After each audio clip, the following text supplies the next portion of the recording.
Les 30 premières années de la mondialisation, dans les années 70, en fait, c'est une mondialisation entre pays occidentaux comparables qui pose relativement peu de problèmes. Il y a un grand virage en 1972 avec la visite de Richard Nixon en Chine vers Mao Tse-tung, puisqu'à ce moment-là, finalement, c'est la Chine qui rentre de plein pied dans la mondialisation américaine. Et cette politique, elle a apporté sur les 50 dernières années une richesse gigantesque sous forme de dividendes, de bénéfices, de cours de bourse aux dirigeants occidentaux, à la classe financière occidentale. Mais d'un autre côté, elle a coûté très cher en termes de délocalisation et d'industrie aux pays occidentaux qui sont vidés de leur sang. Nous, notre système, c'est quand même, je ne dirais pas que c'est lose-lose, mais enfin, c'est un truc quand même où on s'imagine qu'on gagne, mais on gagne forcément aux dépens de tous les autres. Voilà. Et si les autres ne l'ont pas compris et ne se mettent pas à leur place, eh ben, on va leur montrer, n'est-ce pas, d'une manière plus ou moins autoritaire et d'une manière, s'il le faut, tout à fait violente, avec une violence très assumée. Bon. Et face à ça, donc qui est un ordre manifestement qui ne correspond plus à l'état du monde, ni économique, ni culturel, enfin c'est fini, ça n'est plus tenable. Bon, nous, on s'entête, mais face à ça, il y a une autre forme d'organisation des pouvoirs et des États et des nations à travers la planète, beaucoup plus souple. Donc son intérêt, la Chine, c'est finalement qu'il y ait la paix, parce que la paix va apporter la prospérité et à la Chine et à tout le monde. Donc on a une logique effectivement totalement différente de celle d'un certain nombre de pays qui ne voient la puissance qu'à travers la guerre. Donc c'est à partir du moment où on peut exporter les conflits, voire par ce qu'on appelle l'instabilité constructive, entre guillemets, chère aux néoconservateurs, qu'on peut gagner en puissance. La Chine a une autre approche qui est que finalement, non, on gagne en puissance parce qu'on est capable de faire la paix, de s'entendre avec tout le monde. Le panel géopolitique, donc avec M. Philippe Murer, qui est parmi nous, que je demande d'applaudir, merci. Ingénieur, économiste et président du mouvement citoyen et patriote. Ensuite, on aura Madame Caroline Galacteros, qui est également parmi nous, et je la remercie de sa présence. Donc, présidente de Géopragma et auditeur à l'Institut des hautes études de défense nationale. Et enfin, on aura Monsieur Philippe Berthelot, donc, qui est directeur de la revue Orion Stratégique et professeur de géopolitique. Voilà. Je vais demander donc à Madame Galacteros, à Monsieur Murer et à Monsieur Berthelot, que je ne vois qui est là, de venir à la tribune, s'il vous plaît.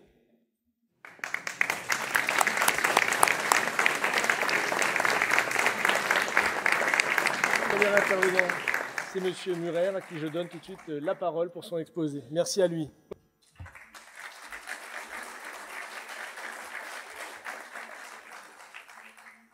Bonjour à tous, merci de m'accueillir et merci à Jacques Cheminade pour l'invitation. Alors on parle beaucoup de guerre ici, de la guerre réelle qui rôde effectivement autour de nous, mais il y a une guerre qui est non moins violente, qui est différente, mais qui écrase socialement et économiquement, qui est la guerre économique, et dans laquelle nous sommes rentrés depuis à peu près 50 ans. Tout comme pour la guerre réelle dont le nerf est, on l'a vu avec la guerre en Ukraine et le problème des armements, l'industrie, la clé et le nerf de la guerre économique, c'est l'industrie aussi. Parce que l'industrie des pays permet effectivement d'avoir la capacité de faire la guerre, au cas où, et de se défendre, en pouvant produire suffisamment d'armement, mais l'industrie, c'est aussi ce qui permet des gains de productivité dans l'économie.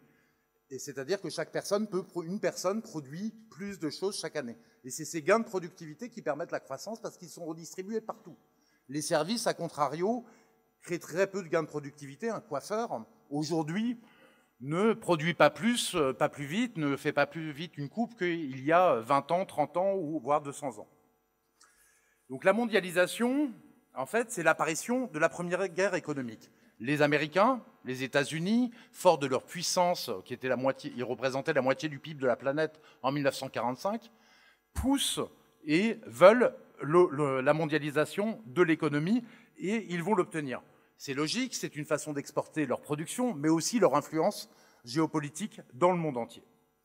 Donc les 30 premières années de la mondialisation dans les années 70, en fait, c'est une mondialisation entre pays occidentaux comparables qui pose relativement peu de problèmes, à l'exception de quelques dragons asiatiques qui se faufilent dans le peloton, comme le Japon, la Thaïlande, Taïwan, etc.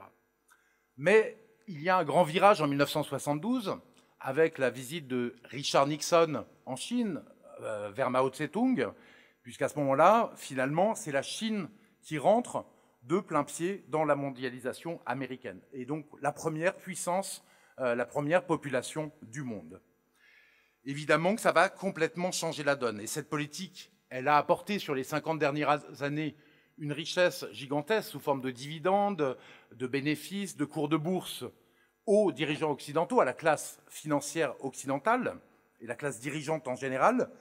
Mais d'un autre côté, elle a coûté très cher en termes de délocalisation et d'industrie aux pays occidentaux qui sont vidés de leur sang. Donc, ça a eu différents effets, et des effets de guerre économique, puisque la croissance étant toujours plus faible en Occident, finalement, il y a eu une forme de compétition à tout prix pour essayer de gagner quelques bribes de croissance. Ça a été le cas en Europe avec l'Allemagne, puisque l'Allemagne, fort du fait qu'il y avait l'euro et que la France, l'Italie, l'Espagne étaient coincées par les taux de change, en fait, l'Allemagne a fait les lois Hartz IV, très antisociales, lui permettant de baisser ses coûts et les salaires, et lui permettant de détruire l'industrie italienne, espagnole et française à peu près de la même manière, et de se préserver pour une dizaine d'années. Maintenant, elle souffre des mêmes problèmes.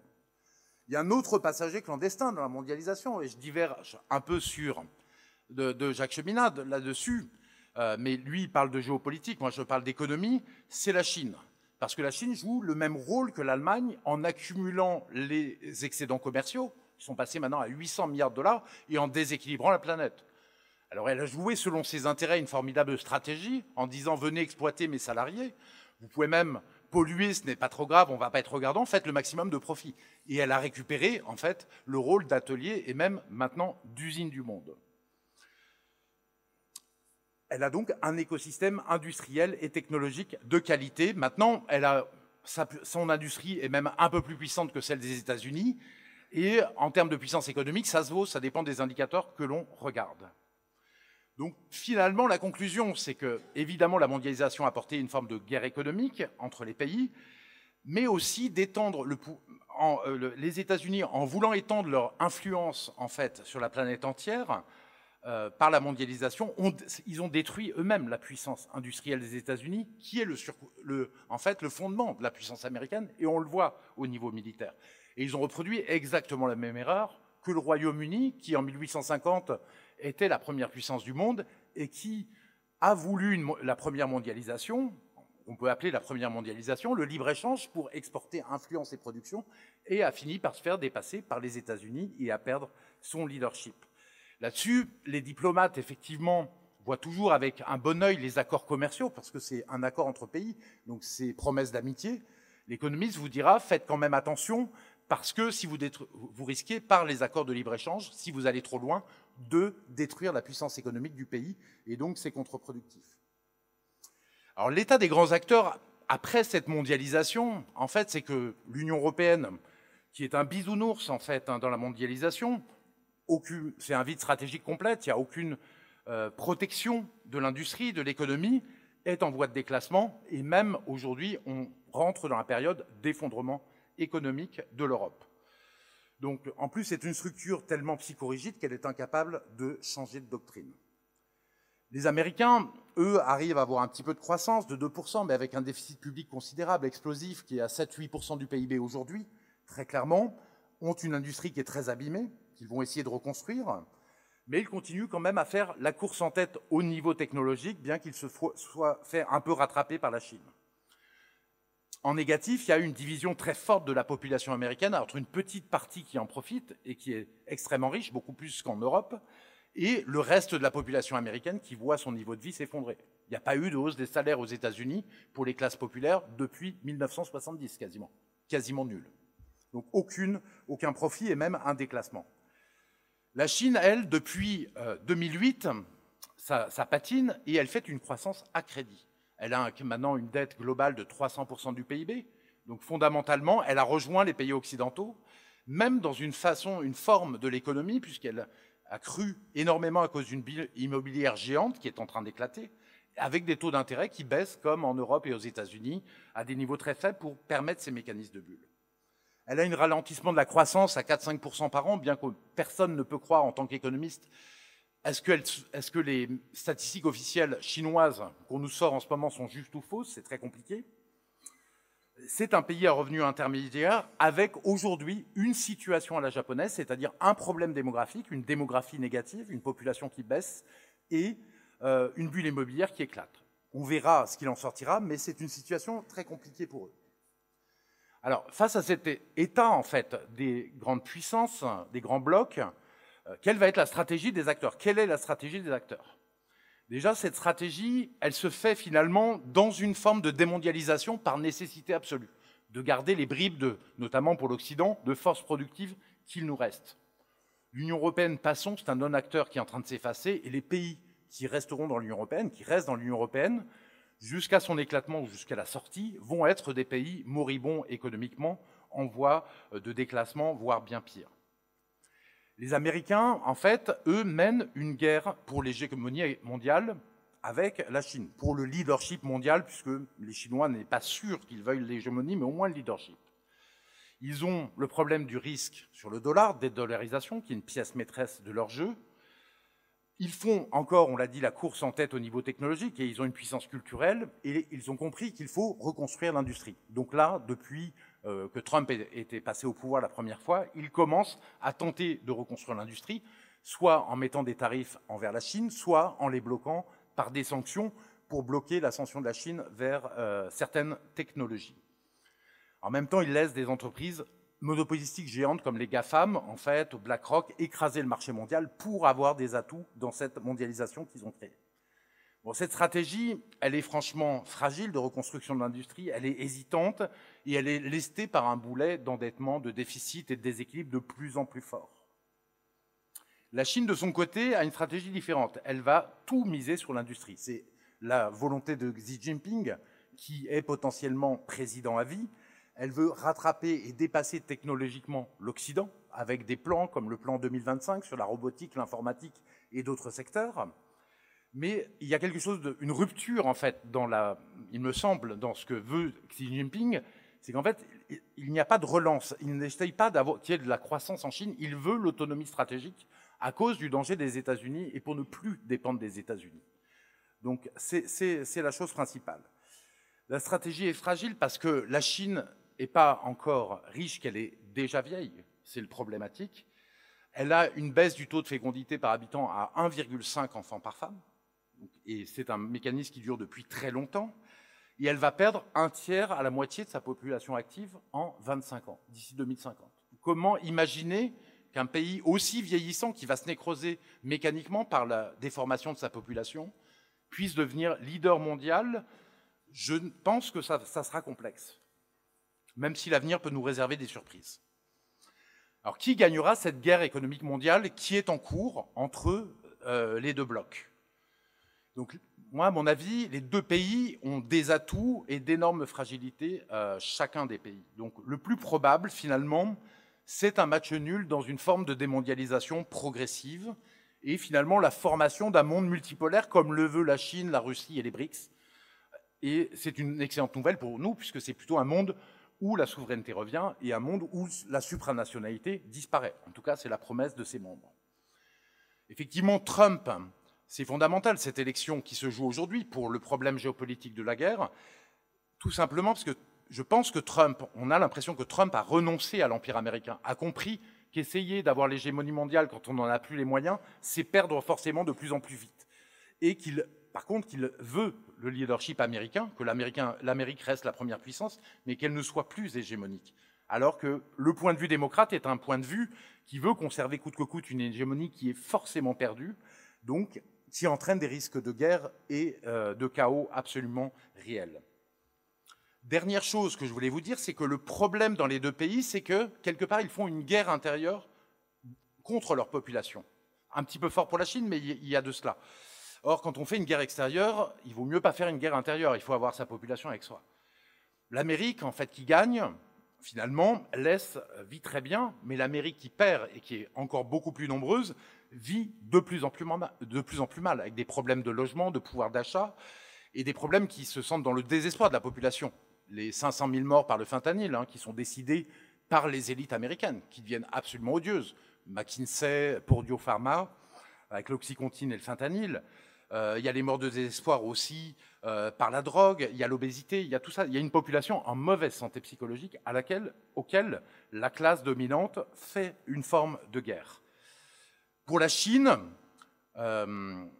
ils ont donc beaucoup de mauvais signes avec ces problèmes démographiques graves, ces problèmes de chômage des jeunes qui sont à 20-25%. Quand même bizarre, une économie en forte croissance qui a ces jeunes au chômage. Il y a quand même un petit problème alors que la population active commence à baisser. On a un malaise de la jeunesse qui dit souvent, en fait, ne trouve pas sa place dans la société chinoise, plutôt très formée, et dont, quand vous allez regarder les journaux chinois, il y a beaucoup de choses qui disent, voilà, les deux principales expressions de la jeunesse déprimée, c'est rester couché et laisser pourrir les situations. Donc, et ils ne font pas d'enfants parce qu'ils n'arrivent plus à accéder à l'immobilier, à des jobs bien. Face à ça, Xi Jinping a une politique de durcissement du régime, de censure, de crédit social. Donc, fondamentalement, il veut tenir sa population en évitant l'explosion. Donc, face à tout cela, ma conclusion, c'est évidemment l'intérêt de la France dans cette lutte entre deux superpuissances qui essayent d'avoir le pouvoir d'une certaine manière, c'est de protéger, bien entendu, même de reconstruire, mais au moins de protéger ses forces productives et sa population des volontés prédatrices des deux empires. Parce que si les États-Unis sont prédateurs par la guerre et d'autres moyens, la Chine est prédatrice en prenant l'industrie mondiale, en faisant qu'elle veut toujours plus d'excédents commerciaux sur le reste du monde, ce qui veut dire détruire l'industrie des autres pays et leur source de prospérité. Ce n'est pas voulu, c'est sa taille et sa stratégie face à l'Empire américain. Mais les conséquences en sont là et les Français doivent en être protégés. Donc la France doit se réaffirmer comme une puissance libre qui défend l'équilibre absolument nécessaire entre nations et certainement pas l'assistance d'un empire qui veut une conquête, quoi.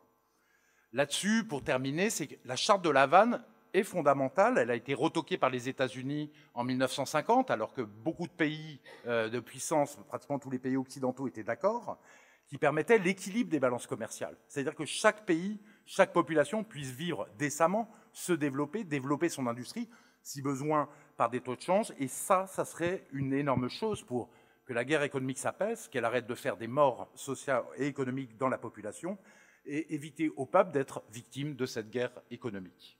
Je vous remercie. Merci beaucoup, M. Murer.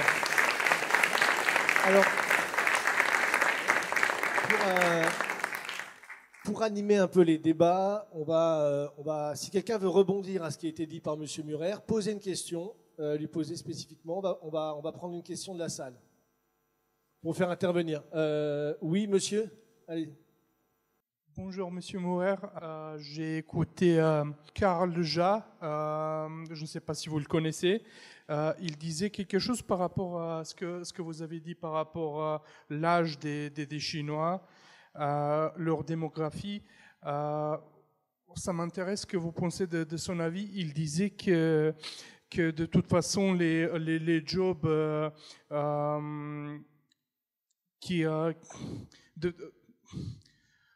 on connaît que dans le passé, les Chinois faisaient donc des produits qui ne sont pas chers, mais qu'ils ont commencé, c'est une nuit, de les outsourcer vers les autres pays de l'Asie et que ça ne va pas toucher forcément la Chine à cette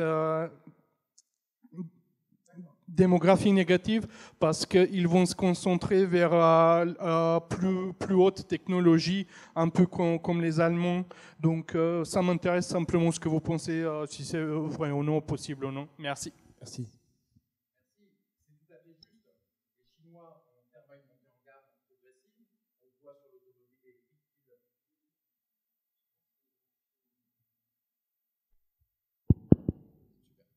Merci. Qu'ils dominent, en fait, en termes de rapport qualité-prix, apparemment. Mais une population négative, une démographie négative, c'est vraiment un problème majeur. Parce que la déformation de la structure et que le vieillissement des gens, ça fait une société beaucoup moins dynamique, naturellement. Et ça, c'est très difficile d'aller contre. Et puis, la division par deux de la population active, ça va être quelque chose de compliqué. Il va falloir que la Chine porte la charge des aînés, qui vont être de plus en plus nombreux, avec une base de travail de plus en plus faible.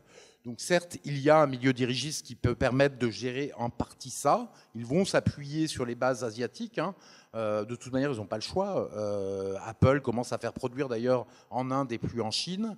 Mais à mon avis, ça sera un problème majeur. Et c'est d'ailleurs, Jacques Cheminade, on a une discussion avec ça, le problème démographique mondial, parce qu'il n'y a pas que la Chine, il y a une partie de l'Europe, même les États-Unis, à part quelques pays d'Afrique qui surnagent, je veux dire, même l'Inde est à 2 enfants par femme, la Corée du Sud à 0,7. C'est-à-dire 7 grands-parents, un petit enfant. Voilà, c'est un effondrement démographique qui attend la Corée du Sud. Et Taïwan, Thaïlande, etc. Donc on a un problème démographique mondial qui, à mon avis, doit être pris en compte et qui posera des problèmes importants qu'il faudra résoudre de façon différente. Le Japon arrive à bien le gérer pour l'instant.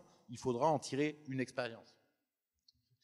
Merci, Monsieur Murer. On va enchaîner. On prendra d'autres questions. On aura le temps après. On va demander à Madame Galacteros, s'il vous plaît.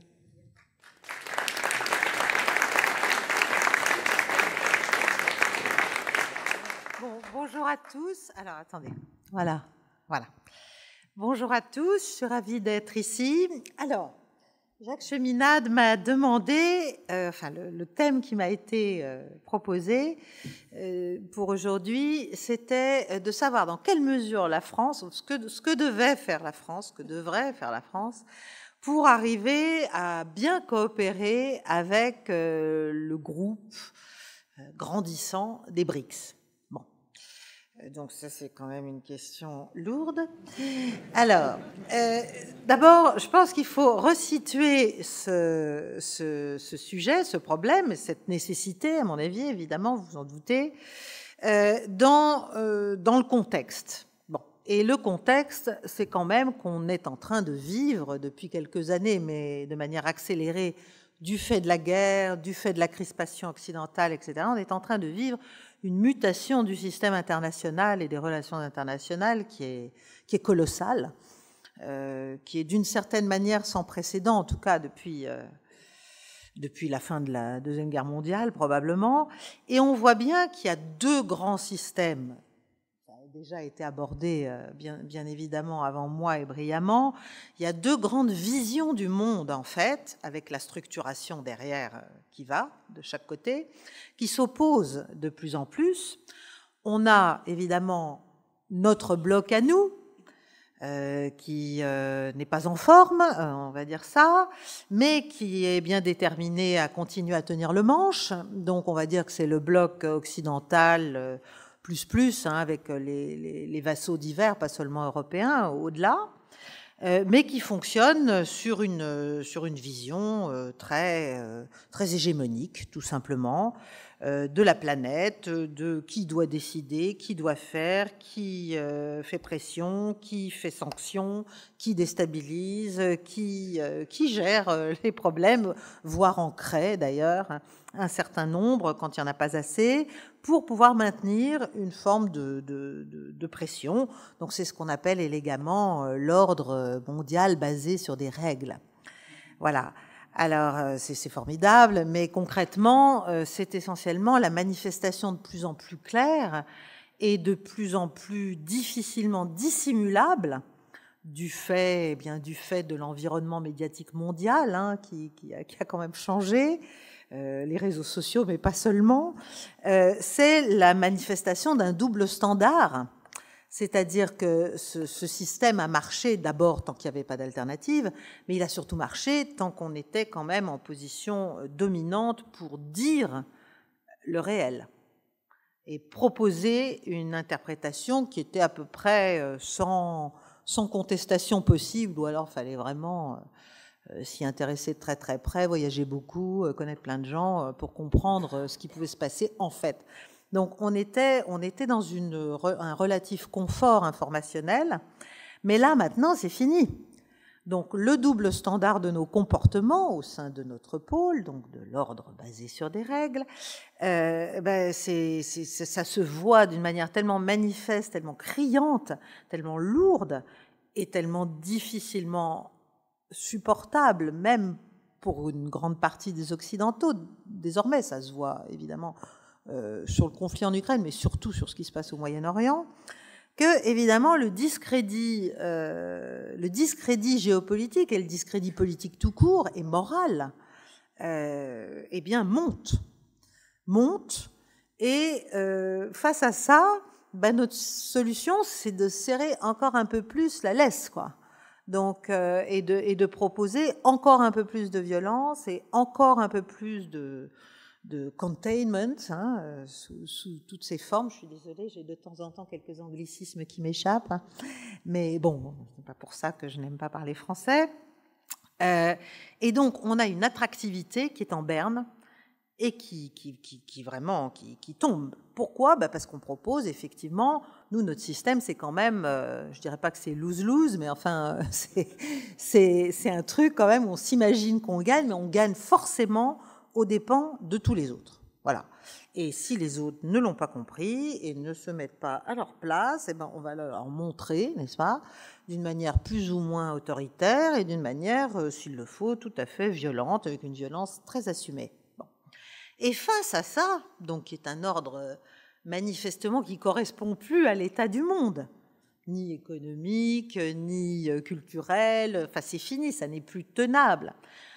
Bon, nous, on s'entête, mais face à ça, il y a une autre forme d'organisation des pouvoirs et des États et des nations à travers la planète, beaucoup plus souple, parce qu'en fait, c'est ça aussi qui nous coûte cher, c'est que nous, on est dans un système, comment dirais-je, on parle d'alliance, mais c'est pas de l'alliance, c'est de l'allégeance stricte. Il ne s'agit pas d'avoir son idée sur son propre développement, ça ne marche pas du tout comme ça. Donc, en face, on a donc autour des BRICS et de toutes les autres structures, parce qu'il n'y a pas que les BRICS, toutes les autres structures qui, à partir de l'Eurasie géographiquement, et à partir des routes de la soie, et à partir de l'Union économique eurasiatique, et à partir de l'Organisation de coopération de Shanghai, l'Organisation du traité de sécurité collective, enfin bref, toutes les formes, soit par secteur, soit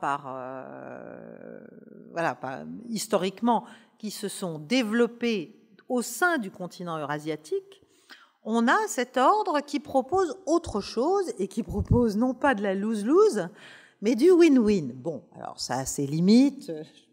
Philippe Meurer l'a évoqué, il ne faut quand même pas non plus se faire des milliards d'illusions. C'est aussi des systèmes, malgré tout, de pouvoir et où certaines puissances restent, par leur nature, par leur immensité, par leur format, si vous voulez, non pas plus égales que d'autres, mais enfin, elles existent de manière plus massive dans cet ensemble, et je pense évidemment à la Chine et je pense évidemment à la Russie, sous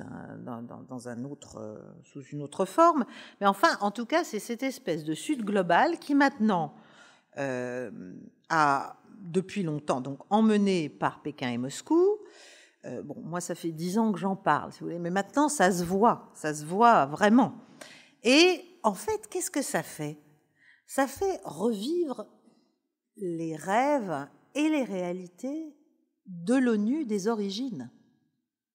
Parce que c'est quand même ça qui est en jeu, c'est d'arriver à recréer, alors qu'on a une ONU qui est totalement en panne, et depuis la fin de la guerre froide, à vrai dire.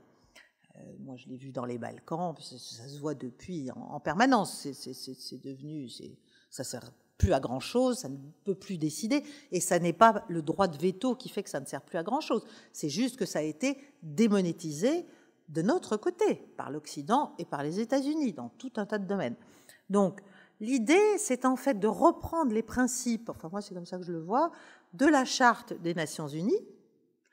Bon, alors qu'est-ce que c'est ? Évidemment, la souveraineté, la non-ingérence, l'inviolabilité des frontières, le droit des peuples à disposer d'eux-mêmes, même s'il y a évidemment des contradictions entre certains de ces principes, ça c'est sûr, donc il y a matière à discuter, mais enfin, il y a cette idée d'une égalité qui est un peu, c'est pas la caverne de Platon, mais enfin c'est les idéalités un peu de la caverne, certes, mais quand même, c'est une tentative de recréer un ordre où chacun puisse avoir vaguement le droit de dire « moi, je souhaite ça pour mon pays, pour mon peuple, pour mon État, pour ma nation », et où on va trouver des formes de coopération et de dialogue un tout petit peu moins raides et brutales, à vrai dire, et ou en tout cas où ça peut passer par autre chose que simplement je te fais une révolution de couleur, je te mets un truc, je te mets un coup d'État. Enfin, la manière dont on gère les questions internationales est de façon de plus en plus finalement désinhibée de notre côté depuis quelques décennies. Donc, on a, ça c'est le contexte de la question qu'on va poser. Hein, voilà. Donc, et surtout au plan de la sécurité, et c'est là que c'est très intéressant, c'est que si vous écoutez tous les discours, toutes les déclarations, des sommets des BRICS, des sommets de l'Organisation de coopération de Shanghai, tout ça, et à Kazan, fin octobre, ce sera la même chose, etc., il y a toujours l'idée de la recréation, de la refondation d'une sécurité commune indivisible. C'est le principe de base. Vladimir Poutine a essayé une dernière fois le 17 décembre 2021. Voilà, on lui a envoyé ses papiers à la figure. Mais il y a quand même toujours cette idée de refonder non seulement la sécurité européenne, mais aujourd'hui c'est à l'échelle de l'Eurasie qu'il le propose, de l'Eurasie tout entière. C'est-à-dire il est en train de recréer, pas une OTAN eurasiatique, mais une espèce de structure, et il le propose, et la Chine va dans ce sens-là aussi, une structure qui permette une coexistence, et on reparlera de Bodin, de Leibniz et des autres, parce qu'effectivement, il y a des idées derrière, enfin, en arrière-fond intellectuel et culturel de tout ça, qui sont des idées, moi, je pense apparentées à la phénoménologie, mais qui sont des idées d'harmonie humaine, optimale, considérant ce que sont les hommes. Hein, voilà, pas non plus. On n'est pas au pays des papillons et des coccinelles. On est quand même dans un domaine où, certes, même si la Chine dit qu'elle n'aime pas trop la géopolitique et qu'il faudrait en sortir au sens de la géopolitique, des rapports de force purs, bruts, etc., malgré tout, c'est quand même, il faut trouver en fait une structure de coexistence d'un maximum d'acteurs du monde, voire de tous, au moins en théorie, et où on cherche un chemin collectif qui ne soit pas juste parsemé de bombes et de menaces d'annihilation collective, comme ça, par erreur. Oh zut, excusez-nous. Hein, voilà, on a dû appuyer parce qu'on ne pouvait pas faire autrement. Voilà. Et c'est un peu, on en est un peu là quand même en ce moment. Et comme vous l'avez très bien dit les uns et les autres, on ne demande absolument pas leur avis au peuple. Personne ne sait, comme l'a dit Ritter, qu'effectivement, la semaine dernière, si finalement le président Biden, et en tordant le bras à Blinken et aux autres, n'avait pas, parce qu'on lui a montré vraiment les risques qui étaient pris, décidé qu'on n'allait pas tout de suite, ou en tout cas pas maintenant, autoriser les frappes dans la profondeur russe, avec des missiles de longue portée, effectivement, on se trouvait dans une situation éminemment dangereuse. Et dangereuse, c'est un euphémisme. Voilà. Et qu'est-ce qu'on aurait pu faire, nous? Rien. Hein, ça dépend du radius... de l'endroit où vous habitez, n'est-ce pas, par rapport à l'endroit où ça tombe. Hein, bon. Voilà. Donc on est quand même globalement dirigé en Occident par des élites qui ont complètement, à force d'ignorance, de vanité, de tout ce que vous voulez, et de mépris de l'adversaire, même à supposer qu'on considère vraiment la Russie comme un adversaire. En tout cas, cette façon de mépriser la parole de l'autre et d'appeler ça bluff et de pouvoir, sous ce prétexte, continuer une escalade en se disant jamais que peut-être il est possible qu'il n'y ait pas de bluff. Voilà. Donc là, il a vraiment fallu que les Russes répètent sur tous les tons, partout, dans toutes les enceintes, etc., ce qui pouvait concrètement, très concrètement, se passer si on les poussait vraiment jusque-là. Bon. Donc on l'a échappé belle, tant mieux. Et donc, maintenant que je vous ai présenté le contexte, bon, d'abord, il y a évidemment un paradoxe extraordinaire. C'est qu'en fait, c'est le grand retour de la souveraineté qui est une vertu, qui est évidemment une vertu.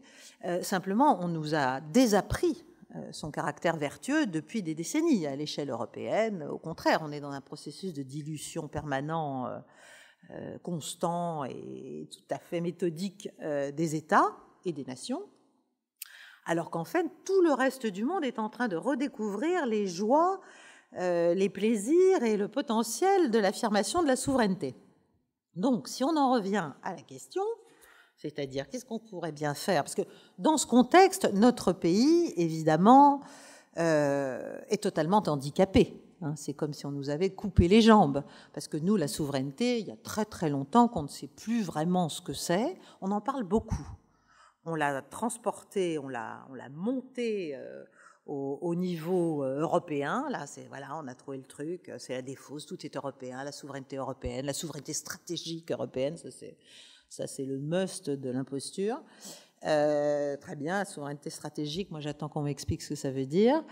À l'échelle européenne, déjà à l'échelle nationale, il nous manque des petits bouts, il nous manque quelques rivets quand même, mais on est donc, nous, France, dans un alignement tel, dans une telle indifférenciation entre nos intérêts nationaux, qui doivent bien exister, qui sont bien quelque part, et ceux de l'Amérique, ceux des États-Unis, via l'Europe, qui est une espèce de je sais pas, de coquille dans laquelle on a mis, on mélange, on touille, et on explique que tout ça, c'est la même chose, ça va ensemble, et que donc tout ce que demande, exige, ordonne, impose les États-Unis est par essence, par nature, par vocation, par destination, par tout ce que vous voulez, ce qu'il nous faut. Bon. On a juste oublié d'abord qu'on est quand même géographiquement en Eurasie. On est tous en Eurasie. En fait, l'Europe, l'Union européenne, elle appartient à l'Eurasie géographiquement. C'est pas un jour sur des commentaires d'une émission que j'ai faite, il y a quelqu'un qui m'a posé une question très très juste, qui m'a dit: mais madame, lorsque vous étiez petite, on vous a appris qu'il y avait combien de continents? Alors je me suis dit: maman, on m'a appris qu'il y avait 5 continents. Voilà.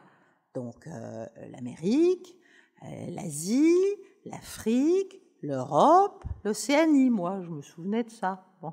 Mais non, il y en a 4, en fait. Il y a l'Amérique, l'Eurasie, l'Afrique et l'Océanie. Donc, l'Europe et l'Asie, géographiquement, je suis désolée, c'est un ensemble. Donc, on est un petit bout, on n'a rien à voir, bien sûr, l'histoire, la culture. Bon, mais néanmoins, cette séparation mentale qui est très forte, en fait, qui nous est inculquée depuis bébé, quasiment. Enfin bon, je n'ai pas appris ça bébé, mais enfin bon, voilà, petite fille, disons. C'est quelque chose qui produit des effets politiques, tout simplement, et qui produit déjà, qui déjà modèle notre acquiescement à une espèce de collage imposé entre les intérêts de l'Amérique, même pas de l'Amérique latine, de l'Amérique du Nord, et ceux des Européens. Bon, moi je suis désolée, j'aime beaucoup les États-Unis, c'est pas la question. Je suis européenne, je suis française, je suis occidentale, je suis tout ce que je veux, mais je n'aime pas qu'on me dise absolument ce que je dois faire du matin au soir dans tous les domaines, en faisant comme si je n'existais pas par moi-même. Donc le problème de la France, c'est le problème du désalignement. Si on veut pouvoir discuter, faire quoi que ce soit avec les BRICS, tout en étant européen, tout en étant même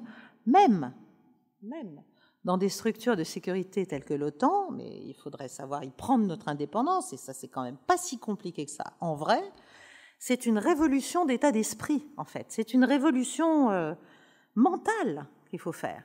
Tant qu'on n'aura pas fait ça, on sera aligné. À partir du moment où on est aligné, on est inutile, hein, sauf à ceux qui nous ont demandé d'être alignés. Mais pour le reste, au contraire, on se neutralise complètement vis-à-vis du reste du monde, on ne sert plus à rien, globalement. D'ailleurs, on nous le fait assez clairement sentir. Et à partir du moment où vous êtes inutile, où vous ne pouvez plus être ce qu'est votre vocation de nation quand on est la France, c'est-à-dire l'équilibre, la médiation, la capacité à parler avec tous, et c'est à ça que nous servent nos quelques derniers atouts de puissance, théoriquement, en tout cas c'est à ça qui devrait nous servir. Mais qu'est-ce que vous voulez faire? On est coincé, on est fait comme des rats en fait. Voilà. Donc, il faut pouvoir sortir. Oui, voilà, c'est toujours la même chose. Voilà. Donc, il faut pouvoir sortir de cet alignement, et c'est le premier point. Voilà. Et je terminerai en disant, parce que c'est quand même très important tout ce qui a été dit aussi sur la musique, sur, enfin, la métaphore musicale est tellement juste par rapport à sa signification, sa transplantation, si vous voulez, sur la question géopolitique. Il faut rechercher effectivement cette harmonie, et c'est pas une discussion poétique, etc. C'est aussi poétique d'ailleurs, mais il faut absolument chercher à passer d'une géopolitique des égaux, des moi, hein, à une géopolitique des soi. Et c'est comme ça qu'on arrivera à des harmonies collectives qui seront certes imparfaites, mais tout est imparfait de toute façon. Donc, mais en tout cas, à sortir un peu de juste la lutte j'allais dire des mâles dominants, mais il y a aussi les femelles, hein, voilà, pour rechercher quelque chose de beaucoup plus profond qui s'apparente à une harmonie effectivement collective à l'échelle de la planète. Et c'était le rêve onusien qui a péri, que l'on a bien poignardé d'ailleurs, et qu'il faut retrouver d'une manière ou d'une autre. Donc c'est pour ça que j'ai beaucoup aimé ce qui a été dit sur Leibniz et Bodin, parce que c'est ça, c'est l'approche phénoménologique, c'est-à-dire on passe de la simple existence des choses à la recherche de la vie et du sentiment de vie, et ça on peut le faire pour soi-même et on peut le faire collectivement. Et on peut le faire à l'échelle des États. Voilà, comme j'ai été déjà trop longue, je m'arrête et je vous remercie de votre attention.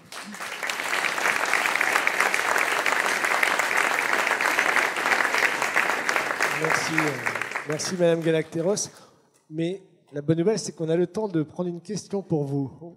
Mais avec une courte réponse, bien entendu, naturellement. On va donner la parole à Monsieur Amar, donc, qui est de Impulsion Gaulliste. Si simplement il veut nous dire en un mot ce que c'est et ensuite poser sa question. Bien sûr. D'abord, je voulais remercier les organisateurs et leur dire bravo. Bravo à Solidarité et Progrès d'avoir organisé ce rassemblement. Donc, en un mot, Impulsion Gaulliste, donc, nous sommes un mouvement transpartisan gaulliste qui cherche à rassembler toutes les sensibilités souverainistes sous le même avatar, donc gaulliste, dans l'esprit du CNR. Donc ma question à Madame Galacteros, je voulais parler d'un pays qui semble naviguer selon ses intérêts, qui est dans l'OTAN et qui a fait la demande de rentrer dans les BRICS, un pays que connaît très bien Monsieur Cheminade. Je veux parler de la Turquie. Ne devrait-on pas, nous la France, nous inspirer du pragmatisme turc ?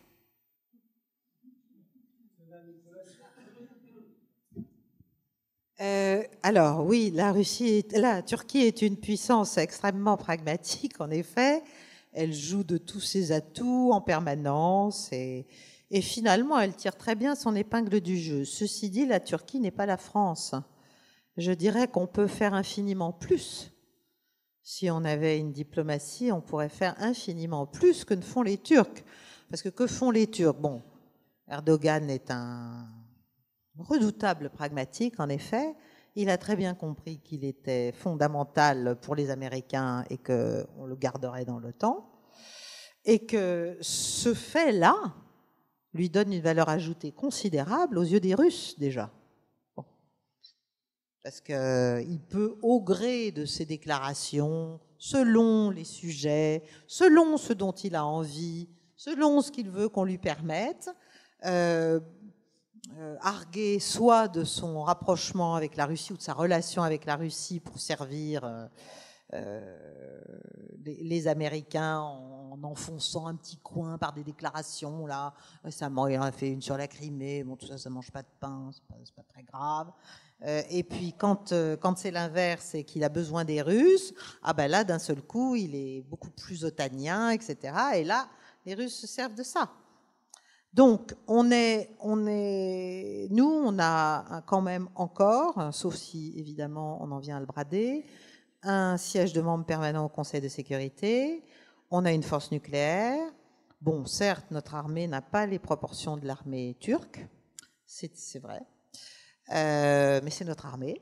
Elle a beaucoup de qualités, elle a quand même beaucoup d'atouts encore, et là aussi, il faudrait qu'elle soit correctement entretenue, équipée, etc. Enfin, moi, je suis partisane personnellement de renforcement de nos capacités militaires, mais sérieusement, parce que, bon, on a une armée qui sait tout faire, mais c'est une armée de poche, donc c'est un vrai sujet, ça. Bon. Donc on ne doit pas... il y aurait beaucoup à dire, et je ne veux pas répondre trop longuement. Mais oui, le pragmatisme, et de toute façon, le pragmatisme, c'est ce qui peut nous sauver. Le problème, c'est qu'on ne se rend même pas compte. Si demain Donald Trump revient au pouvoir, on aura l'air fin, nous, avec notre politique ukrainienne. Ah ben ça, on aura l'air fin. Donc, il nous faudrait un ministre des Affaires étrangères qui soit capable d'opérer ce retournement. Vous voyez ? Bon. Merci. Je dis ça comme ça. Je dis ça, je dis rien. Merci. Est-ce que peut-être Jacques... Je disais, Jacques, comme la question était posée sur la Turquie, est-ce que tu voulais rajouter quelque chose maintenant? Et après, on donnera la parole à M. Berthelot. Alors, j'étais 2 fois en Turquie auprès du Parti des Patriotes. D'ailleurs, j'ai même leur stylo ici, qui s'appelle Vatan, Parti Vatan. Ce qu'ils disent d'abord, c'est qu'une chose, ils sont satisfaits d'Erdogan, qu'avant, ils jouaient avec leurs ennemis, il avait mis en prison leurs dirigeants. Et depuis la tentative de coup d'État, il a mis en prison leurs ennemis et il a libéré leurs dirigeants. Donc, qu'ils s'en trouvent mieux, mais qu'ils se trouvent mal de la politique opportuniste d'Erdogan et de l'aspect, disons, frères musulmans reconvertis par reconvertis sur lequel joue Erdogan. Donc, eux montrent une carte où leur pays est entouré de bases américaines, où ils ont des bases américaines à l'intérieur de leur propre pays.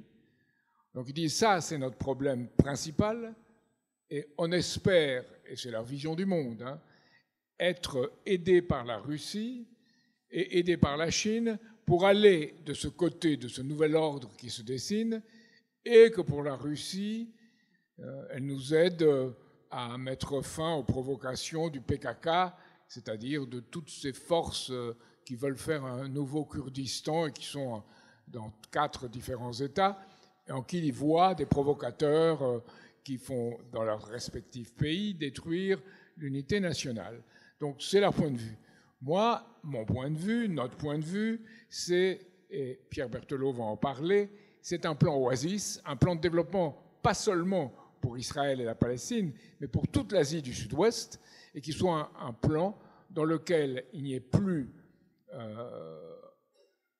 disons, cette terre de combat permanent qu'ont créé en grande partie, pas totalement mais presque, l'Empire britannique, et auquel nous avons créé dans le coup de Suez, auquel nous avons participé dans le coup de Suez en 1956. Donc on sort de là et qu'on pense en termes de ce qui peut être fait en commun. Pour cela, je pense que la seule façon de stabiliser la région, c'est de reconnaître l'État palestinien et tout de suite libérer Marwan Barghouti et faire ce plan Oasis dans lequel et les Israéliens et les Palestiniens trouveront un avantage mutuel. Ce n'est pas du tout la direction dans laquelle on se dirige aujourd'hui, hélas, et je pense que le grand sujet surplombant cela, et Pierre Berthelot nous en parlera, c'est l'eau et ce que peut être l'eau pour la paix. Donc voilà ce que je dis à mes amis turcs qui, eux, ont une forme un peu trop nationale de garder l'eau. Donc c'est intéressant parce que ce qui se dessine, et j'ai passé 4 heures avec leur dirigeant, M. Perinçek à Istanbul, c'est d'anciens maoïstes se reconvertis dans une forme de gaullisme. C'est très curieux, mais ça existe. Et c'est très curieux aussi, d'ailleurs, je veux dire quelque chose à Philippe Murer. J'ai vu des Chinois qui m'ont dit la France a eu un moment socialiste. On dit oui, quand il y avait le général de Gaulle. C'est le général de Gaulle, beaucoup plus que les socialistes aujourd'hui, qui est près de notre conception du socialisme. Donc il faut voir toutes les choses de cette façon et voir avant tout, bien sûr, les intérêts de la France et de l'humanité par rapport à toutes ces rencontres qu'on peut avoir, mais il faut les multiplier parce qu'il faut toujours faire, me disait quelqu'un, il faut toujours faire, lorsqu'on a eu des problèmes devant la justice en France, il faut toujours faire le pari du bon juge, parce que si on n'est pas le pari du bon juge, on est d'avance condamné. Voilà. Merci Jacques. On prendre les questions après, monsieur. On va donner la parole à monsieur Berthelot pour la dernière intervention et après on aura encore pas mal de temps pour prendre vos questions et avoir un débat avec vous.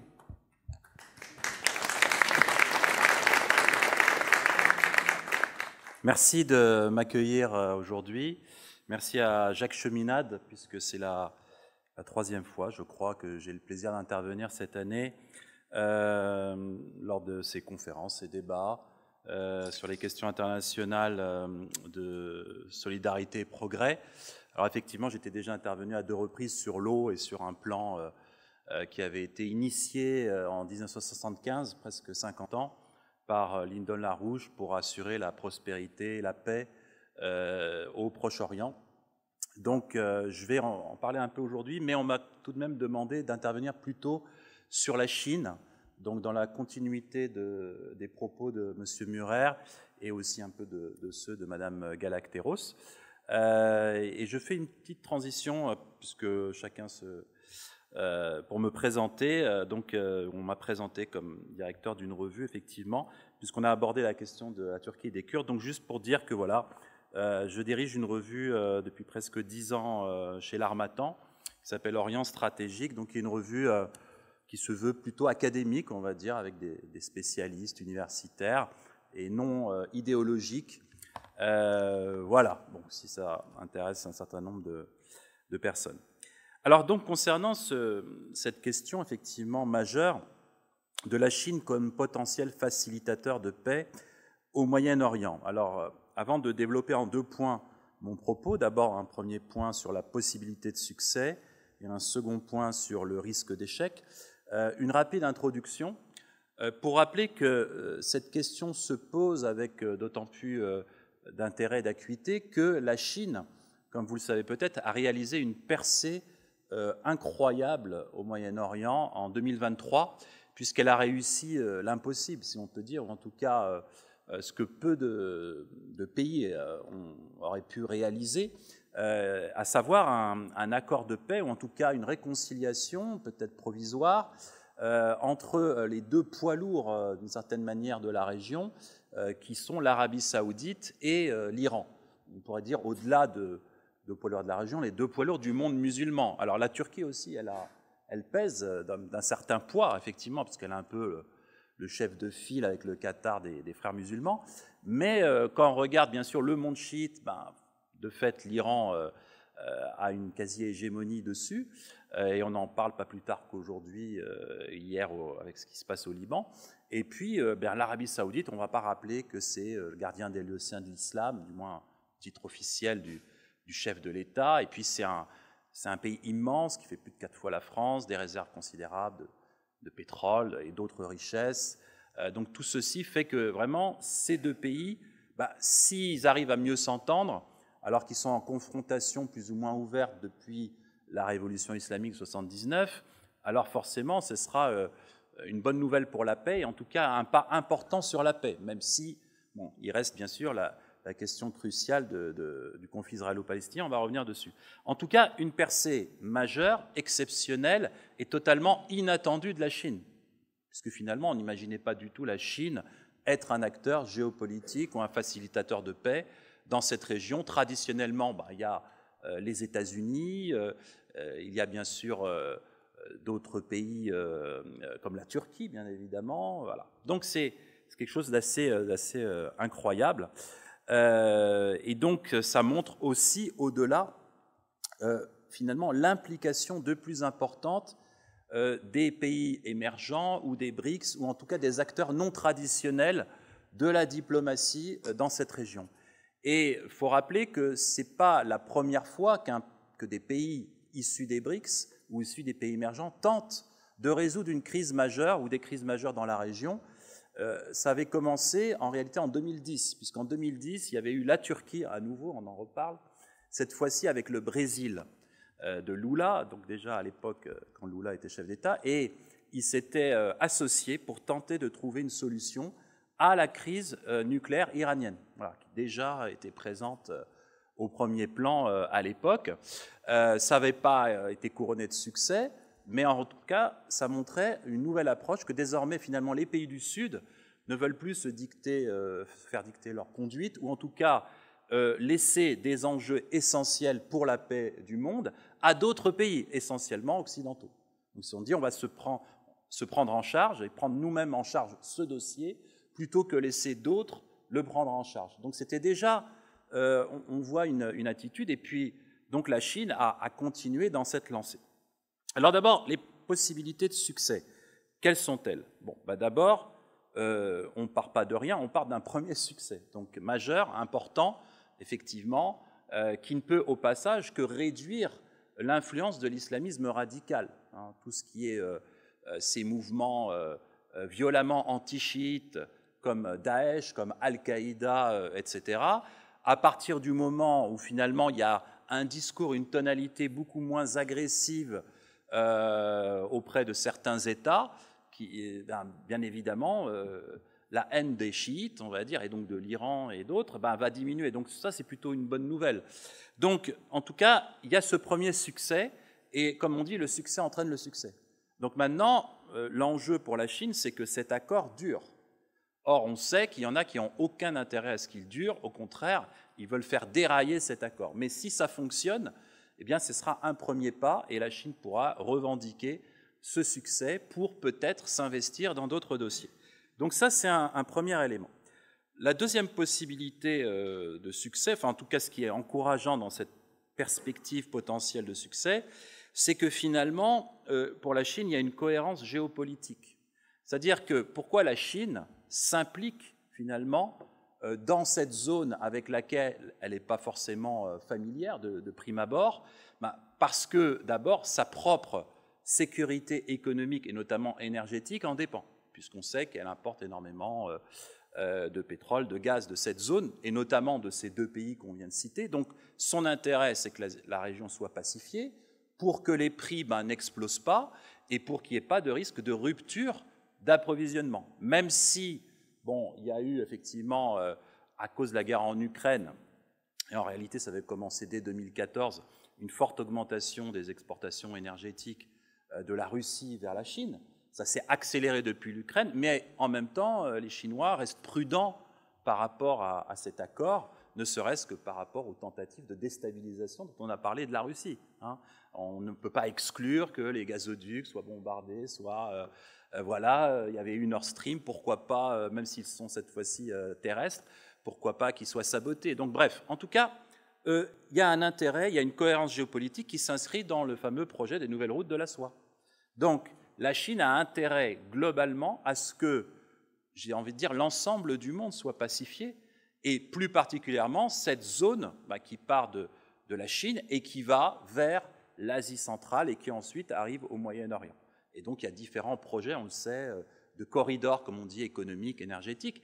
Donc son intérêt, la Chine, c'est finalement qu'il y ait la paix, parce que la paix va apporter la prospérité et à la Chine et à tout le monde.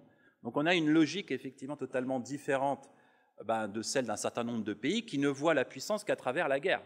Donc c'est à partir du moment où on peut exporter les conflits, voire par ce qu'on appelle l'instabilité constructive, entre guillemets, chère aux néoconservateurs, qu'on peut gagner en puissance. La Chine a une autre approche qui est que finalement, non, on gagne en puissance parce qu'on est capable de faire la paix, de s'entendre avec tout le monde.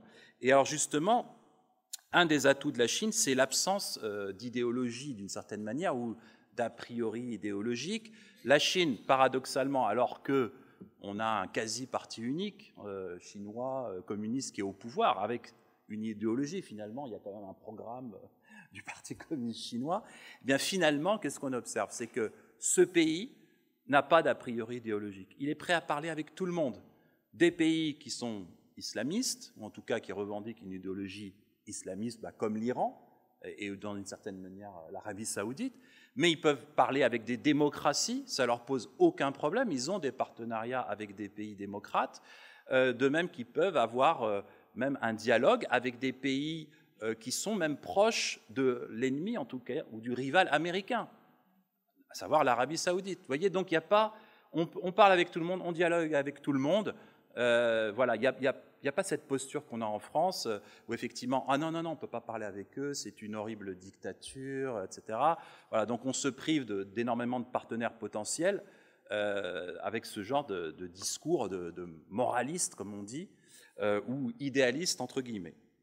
Donc, on voit des conditions favorables pour ces perspectives de succès. Donc déjà un premier succès, une cohérence géopolitique, l'absence d'a priori idéologique, et puis surtout des moyens économiques et financiers considérables. Alors certes, c'est vrai, ça a été souligné tout à l'heure, la Chine est moins allante qu'il y a une dizaine d'années, la croissance a ralenti, on commence à avoir des petits soucis sur le marché de l'emploi pour les jeunes, et c'est vrai que globalement, l'enveloppe accordée aux pays du Sud a diminué.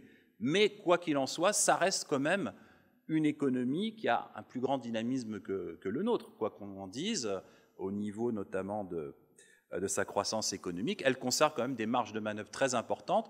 Donc là aussi, finalement, pour faciliter la paix dans cette région, et donc on en revient au plan Oasis, finalement, ce plan où il s'agirait, avec la création d'infrastructures majeures, de développer de nouvelles masses d'eau ou de nouvelles possibilités d'augmenter les capacités en eau hors de l'eau conventionnelle, donc c'est-à-dire notamment les usines de dessalement, éventuellement appuyées par des réacteurs nucléaires civils. Tout ceci est possible, et la Chine pourrait être un contributeur majeur, parce qu'elle y trouve un intérêt direct. Et à partir du moment où il y a justement l'Arabie saoudite, là aussi on a de l'argent. Donc finalement, encore une fois, l'argent, j'ai envie de dire, n'est pas un problème.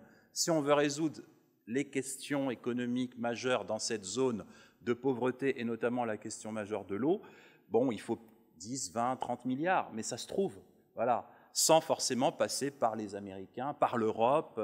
En tout cas, il y a des capacités qui sont disponibles, mais on va investir que si on a la garantie que ça va fonctionner et que derrière, il y aura ces fameuses perspectives de paix. Donc, encore une fois, il y a vraiment un potentiel extraordinaire pour la Chine de pouvoir contribuer à cette paix, parce que ça correspond finalement à sa pensée géopolitique ou stratégique, et aussi à ses intérêts, bien évidemment. Donc l'un et l'autre sont liés. Donc énormément de choses intéressantes. Maintenant, les risques d'échec. Alors, les risques d'échec. Le premier risque d'échec majeur, c'est bien sûr l'hostilité américaine et d'un certain nombre de ses alliés très proches à ce projet. Ils n'en veulent surtout pas. Il faut en aucune manière que la Chine puisse être le facilitateur de paix dans cette région. Ils ont très très mal pris, effectivement, déjà cette réconciliation irano-saoudienne. Ils sont totalement opposés. Alors déjà, est-ce qu'ils y sont favorables sur le fond? C'est pas sûr, parce que l'Iran doit rester le méchant pays agresseur qu'il faut peut-être détruire, éliminer, affaiblir. Mais en plus, ils n'ont pas du tout apprécié que ce soit la Chine qui le fasse, qui réalise cette performance. À la limite, ça aurait été la Turquie, avec laquelle les relations connaissent des hauts et des bas, pourquoi pas. Mais la Chine, c'est pas possible. Parce qu'à ce moment-là, ça veut dire qu'à l'échelle mondiale, on a deux modèles. On a un modèle d'un pays qui est quand même à l'origine de très nombreux conflits qui se sont déclenchés ces dernières années, ou ces dernières décennies, et puis on a un autre, mais qui, tout en affirmant qu'il est une grande et belle démocratie, et puis de l'autre, on a un autre modèle, un pays peut-être plus autoritaire, qui a effectivement sorti 400 millions de personnes de la pauvreté en 20 ou 30 ans, et puis surtout qui, lui, n'a quasiment aucune base militaire dans le monde et qui propose un modèle alternatif de gagnant-gagnant, win-win de tous les pays du monde, parce que finalement, il n'est pas, quoi qu'on dise, pas tellement obsédé par la puissance. C'est-à-dire, les Chinois disent, mais nous, on veut bien être numéro 2, hein, si on n'est pas numéro 1, c'est pas la fin du monde. Si on est numéro 2, juste derrière les États-Unis, c'est déjà très très bien, c'est un très très beau résultat. Voilà, et on est prêt à faire des concessions. Par contre, dans la tête d'un Américain, il peut être que numéro 1. C'est pas possible d'être numéro 2. Donc, à partir de là, on va faire tout ce qu'il faut pour empêcher ce qui serait la catastrophe ultime, voilà, l'apocalypse, à savoir numéro 2. C'est pas possible. Donc, les Chinois sont plus pragmatiques parce que, justement, ils n'ont pas d'a priori idéologique et parce qu'ils ont aussi conscience, quoi qu'on dise, qu'ils ont des fragilités internes. Et justement, c'est mon deuxième point sur les perspectives d'échec potentielles, sur l'incapacité de la Chine à être peut-être le grand acteur, le facilitateur de paix dans la région. Ben, c'est justement le fait que la Chine a un certain nombre de fragilités intrinsèques ou internes qui ont été observées ces derniers temps et qui pourraient peut-être la dissuader de davantage s'impliquer. Voilà. Mais en tout cas, c'est intéressant maintenant pour reparler plus particulièrement du conflit israélo-palestinien. Alors, la Chine, là aussi, pas d'a priori idéologique. Avec Israël, elle a plutôt des bonnes relations. Alors, on sent qu'elle a quand même un penchant un peu plus pro-palestinien. Et d'ailleurs, elle s'est impliquée récemment dans une tentative de réconciliation entre le Hamas et Mahmoud Abbas, c'est-à-dire le camp laïque, on va dire, l'OLP, le Fatah. Mais donc, bien évidemment, elle est quand même un pays anti-impérialiste, hostile aux Américains. Israël sont très proches. Mais encore une fois, on voit le pragmatisme chinois. Les Chinois n'ont pas d'hostilité de principe par rapport à Israël, et même ils ont voulu investir effectivement dans la gestion des ports d'Israël. Il y avait un accord qui avait été trouvé pour le port de Haïfa, et ça a été bloqué par les Américains. Voilà. Donc, on voit aussi l'inconvénient pour l'Israël d'être totalement aligné sur les États-Unis ou d'être totalement dépendant. C'est-à-dire, même Israël s'interdit d'avoir une géopolitique, j'ai envie de dire, multidimensionnelle, en étant dans cette dépendance par rapport aux Américains. Donc elle se ferme, elle aussi, des portes et des perspectives. Il y avait des projets de coopération militaire. Bien évidemment, les Américains ont bloqué. Donc là aussi, c'est des gros marchés que Israël s'est interdit d'avoir. Donc, encore une fois, le risque d'échec n'est pas totalement impossible. Et en plus, si on veut faire la paix entre Israël et ses voisins, au-delà des Palestiniens, avec le Liban, etc., il faut bien sûr avoir des bonnes relations avec Israël. C'est pour ça que la Turquie, souvent, est citée comme un pays qui a peut-être plus de capacité d'y arriver. Mais le problème, c'est que même si les Israéliens eux-mêmes n'ont peut-être pas d'a priori contre les Chinois, parce qu'ils peuvent être aussi pragmatiques, le problème, c'est que les Américains mettront leur veto. Voilà. Et on sait que les Israéliens sont dépendants des Américains. Si demain, l'administration américaine arrête son soutien militaire à Israël, en 24 heures, la guerre est terminée, puisque les Israéliens n'auront plus les capacités militaires. En tout cas, en termes de volume, de stock d'armement, ils sont dépendants des Américains. Donc, le risque d'échec à pouvoir incarner cette alternative de paix dans la région est quand même pas négligeable. Alors, j'en viens à la conclusion. Puisque j'ai souligné qu'en même temps, la Chine a certes une réelle capacité, mais aussi il y a des limites à cette capacité, alors qu'est-ce qui pourrait fonctionner ? À nouveau, on va parler de la Turquie, et on pourrait dire que ce serait peut-être une initiative globale des BRICS. Voilà. C'est-à-dire, pourquoi pas la Chine pourrait être intégrée à cette proposition de paix globale ou à une initiative de paix, mais peut-être, on va dire, comme un élément parmi d'autres et au second plan. À ce moment-là, il faudrait mettre parmi les BRICS des pays qui, eux, entretiennent de meilleures relations avec les Américains. On en revient encore à la Turquie. Il y a l'Inde aussi, qui est un pays très intéressant. Voilà. L'Inde pourrait être peut-être l'acteur qui pourrait faciliter cette paix parce qu'il entretient, on le sait, des bonnes relations avec Israël.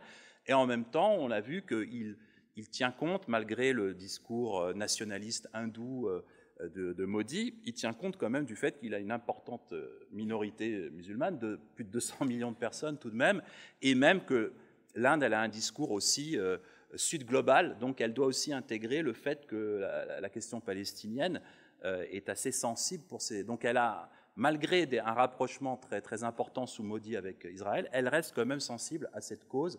C'est quand même l'héritière du mouvement des non-alignés, de Nehru, etc. Donc, soit une initiative donc, plutôt élargie des BRICS, et enfin, pour terminer, on peut rêver, on pourrait imaginer que pour y parvenir, on pourrait avoir d'un côté un pays du Sud ou des pays du Sud, mais aussi avec des pays occidentaux. Alors bien sûr, ce ne sera pas les États-Unis a priori, puisqu'ils ne sont quand même pas l'honnête courtier qu'ils se prétendaient à l'époque de Bill Clinton, mais pourquoi pas l'Europe? Et quand je pense à l'Europe, je pense à la France. La logique voudrait qu'on ait une initiative franco-chinoise, ou pourquoi pas franco-indienne, qui soit pleinement impliquée pour tenter d'apporter la paix. À ce moment-là, on aurait une espèce de garantie ou de message ou de soubassement occidental, et puis de l'autre, du Sud. Voilà. Mais ce serait une cohérence d'ailleurs géopolitique avec la tradition de la France, à savoir de non a priori idéologique, comme c'était à l'époque du général de Gaulle. Et effectivement, ça permettrait à la France de sortir de cette ornière européenne dans laquelle, finalement, sa puissance potentielle est totalement diluée et qui fait qu'elle ne peut plus jouer un rôle autonome. Donc, elle pourrait sortir par le haut en étant à l'avant-garde de cette initiative de paix dans la région, mais pas seule, parce que de toute façon, ça ne fonctionnerait pas, mais avec, pourquoi pas, des pays des BRICS ou d'autres pays des BRICS pour proposer une alternative, finalement, à la passivité américaine, en faisant bien comprendre aux principaux intéressés que c'est de leur intérêt. Voilà, je vous remercie. Merci. Merci beaucoup. Alors aujourd'hui, on a la chance d'avoir avec nous 3 experts, plus M. Cheminade, évidemment. Mais il y a aussi une autre expertise qui est celle du peuple. Vous savez qu'il y a eu le mouvement des Gilets jaunes. À l'époque, notre président Macron a réglé le problème à coups de matraques et de gaz lacrymogène. Mais toujours est-il qu'il avait lancé une initiative pour que les citoyens, les Gilets jaunes, puissent écrire leur cahier de doléances dans les mairies. Et donc, ces cahiers de doléances devaient être discutés, débattus publiquement, rendus publics, accessibles à la population, ce qui n'a bien sûr jamais été fait. Mais on a une personne qui l'a faite, c'est Magali Della Souda, donc je fais un petit peu de pub en fait, parce qu'elle sera invitée, donc je ne me trompe pas sur la date, il n'y a pas la date, le 9 octobre, voilà, donc à Clichy dans nos locaux pour ceux que ça intéresse. Et justement, elle est donc directrice de recherche en sciences politiques au CNRS au centre et affiliée au centre Émile Durkheim à Bordeaux. Et donc, elle nous fera l'honneur de venir présenter tout le travail de recherche qu'elle a fait sur les doléances du peuple français via les Gilets jaunes et d'autres, qui a été fait dans les mairies, qui n'a jamais été rendu public. Donc ça va être un événement extrêmement important. Vous avez l'invitation qui est sur la table à l'entrée ou à la sortie selon le cas. Et donc je vous invite, donc le 9 octobre, ce sera à 19h à Clichy. Voilà, donc maintenant on va prendre les questions de la salle, puisqu'il nous reste, tout est pour tout, il nous reste un petit peu de temps. On va prendre la question qui avait levé la main au fond là-bas, oui. Monsieur Benoît, voilà. Allô ? Oui, bonjour.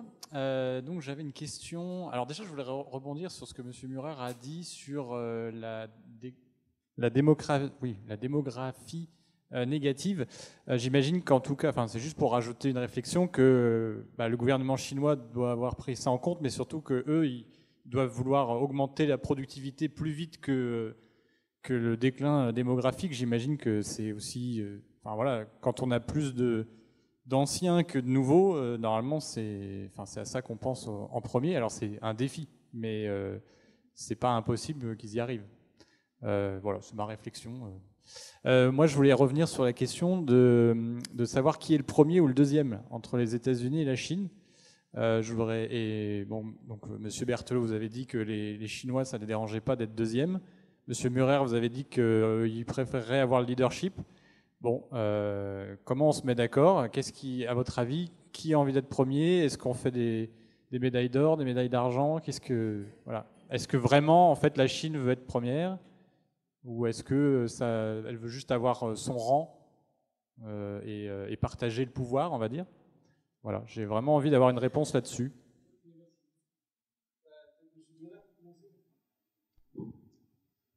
Oui, je crois que la Chine n'est pas un empire messianique, c'est l'empire du milieu. Je ne pense pas qu'ils ont envie, effectivement, de dominer tout le monde et de faire ce que font les États-Unis. Bien qu'on ne sait jamais, l'appétit vient en mangeant, avec la puissance. Leur volonté aussi, ils ont quand même affirmé vouloir... après 2008, ils ont commencé à avoir des affirmations de leadership quand même assez importantes. Je pense qu'ils jouent très bien le jeu. Ils sont un acteur remarquablement positif pour la géopolitique aujourd'hui. Ça a été dit et c'est remarquable et c'est tout à fait intéressant. Mais je pense que de toute manière, le problème, c'est la logique de domination. Les Américains veulent rester les numéros 1 et écraser les Chinois. Les Chinois veulent s'en sortir vous voyez, en devenant leur égal technologique. Donc finalement... la question ne se pose pas, quoi. Je veux dire, la question ne se pose pas. Je pense qu'il n'y aura pas de gagnant. Sur la productivité, je doute qu'ils fassent 4% de gain de productivité par an et qu'avec la moitié de la population qui travaille, ils vont s'en sortir dans 25 ans. Vous voyez, il ne faut pas se leurrer. Je veux dire, toutes les belles histoires ont une fin. L'exception chinoise qui est vraiment montée très haut, ça va continuer à monter, mais ils ont des difficultés réelles et ça devient un pays normal quand même. Merci. Est-ce que M. Berthelot voulait dire... Oui, je voudrais juste ajouter, déjà, en tant qu'économiste, vous savez, il y a la notion de PPA, on en parle beaucoup, donc parité de pouvoir d'achat. Donc voilà, déjà, si on calcule en PPA, les Chinois sont au-dessus des Américains. Donc en soi, c'est déjà une victoire. Voilà, exactement. Après, la différence, c'est que je pense que les Chinois sont très prudents.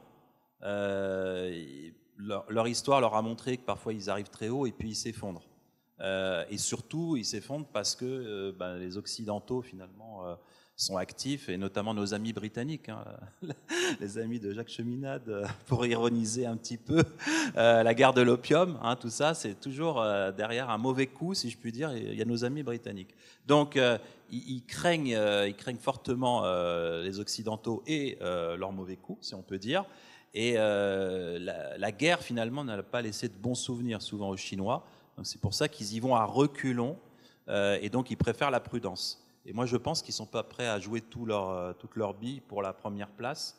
Mais donc, encore une fois, je pense qu'une deuxième place, mais une brillante deuxième place, moi, je pense que ça leur convient tout à fait. Oui, Jacques, tu voulais... Ou Caroline, avant? Vas-y. Bon, oui, alors moi j'ai juste deux petites choses que m'évoque votre question. D'abord, il y a toute une partie de la population, il y a une hétérogénéité de la population et du développement chinois. Il ne faut pas oublier qu'il y a quand même encore des centaines de millions de gens qui ne font peut-être pas plus d'enfants, mais sont encore ils ne sont pas encore sortis vraiment de la misère ou en tout cas d'un développement extrêmement faible. Donc il y a aussi toute cette logique intérieure à gérer pour la Chine. Après, je pense c'est une puissance inquiète, en effet, et prudente. L'histoire le lui a enseigné. Ensuite, elle a plutôt tendance à rechercher une espèce de développement. Il n'y a qu'à les écouter. C'est toujours par métaphore, par image, par grand principe. Donc c'est une autre manière de vouloir la puissance aussi. En revanche, là où je pense qu'ils sont extrêmement ambitieux, c'est sur, justement, proposer un autre modèle de relation à l'échelle du monde. Donc, ce n'est pas seulement la domination par rapport aux États-Unis, etc., sur des facteurs économiques, bien sûr, c'est fondamental, mais c'est aussi devenir, j'allais dire, plus sexy, plus séduisant, plus attractif, plus... Voilà. Et là, ils sont quand même engagés dans une grande offensive de charme, de soutien, de tout ce qu'il faut pour qu'on les aime, quoi. Bon. Et quant à la paix, évidemment, l'état du monde leur fournit un grand nombre d'opportunités de pouvoir exister en proposant quelque chose, en s'insérant effectivement dans des propositions de médiation, de règlement, etc. etc. Et je termine juste par un petit point, parce que vous avez évoqué tout à l'heure la relation Iran-Arabie Saoudite et le fait que ça avait été un succès de la diplomatie chinoise. Oui, mais pas seulement. C'est-à-dire, elle l'a porté, et c'est elle qui l'a officialisé, ce rapprochement. Mais il est en germe depuis 2016. Donc ça fait quand même des années que ça dure. Et de manière plus active depuis 3-4 ans. Donc les Chinois ont porté la chose, peut-être d'ailleurs en accord avec les Russes. Mais tout ça, ça a commencé avec la visite du père de Ben Salman en 2016 à Moscou. C'est un long processus qui a fini par tomber comme un fruit mûr dans l'escarcelle chinoise, mais probablement, voilà, c'est un succès collectif. Du Sud collectif. Du Sud collectif. Oui, moi, excusez-moi de vous le dire comme ça, je pense qu'il est malsain et même, disons, absurde de penser qui sera premier ou qui sera second. La politique internationale n'est pas une épreuve des Jeux olympiques ni un match de foot. Moi, je préfère penser en termes de ceux qui s'efforcent pour que tout le monde puisse monter en première division. Première division pour qu'il y ait la justice et le développement pour chaque pays du monde. Ce qu'a dit Madame Larouche dans ses 10 principes. Maintenant, c'est une façon d'état d'esprit. Comment ça se maintient? Ça se maintient, disons, dans un environnement dans lequel on a le caractère pour le maintenir. C'est dans le fil de l'épée, De Gaulle insiste beaucoup sur le caractère. Ça peut se perdre. Robespierre a fait un des plus beaux discours pendant la Révolution française sur comment ce n'est pas la force des armes, les soldats, qui peuvent amener la République et la liberté, que c'est les idées et l'état d'esprit. Bon, après, il est devenu Robespierre. On a aussi d'autres exemples. Les États-Unis, qui sont devenus un pays qui était émancipateur au départ, mais qui est devenu un pays qui cherche des monstres dans le monde entier pour les anéantir, qui a 800 bases dans le monde. Donc, comment on maintient cet état d'esprit, qui est un état d'esprit où l'avantage d'autrui est considéré? Et ça, c'est toute la question personnelle, et c'est toute la question de la politique. Et je pense que l'angoisse dont je vous ai parlé du général de Gaulle est quelque chose que si on la surmonte, eh bien, on garde cet état d'esprit généreux et on croit que l'autre peut devenir meilleur soi-même. Et c'est dans l'éducation, nous avons écrit ce document sur l'éducation que je vous conseille beaucoup d'acquérir, qui est la désintégration contrôlée de l'enseignement français. Mais la vraie éducation, c'est le professeur qui pense qu'il rendra ses élèves meilleurs que lui-même et qui aime ça et qui ne le pense pas comme un risque. Voilà. Merci Jacques. Alors il y a beaucoup de questions, donc on va aller vite. Alors monsieur devant, qui avait levé la main très tôt. Le micro arrive, monsieur. Une seconde, s'il vous plaît.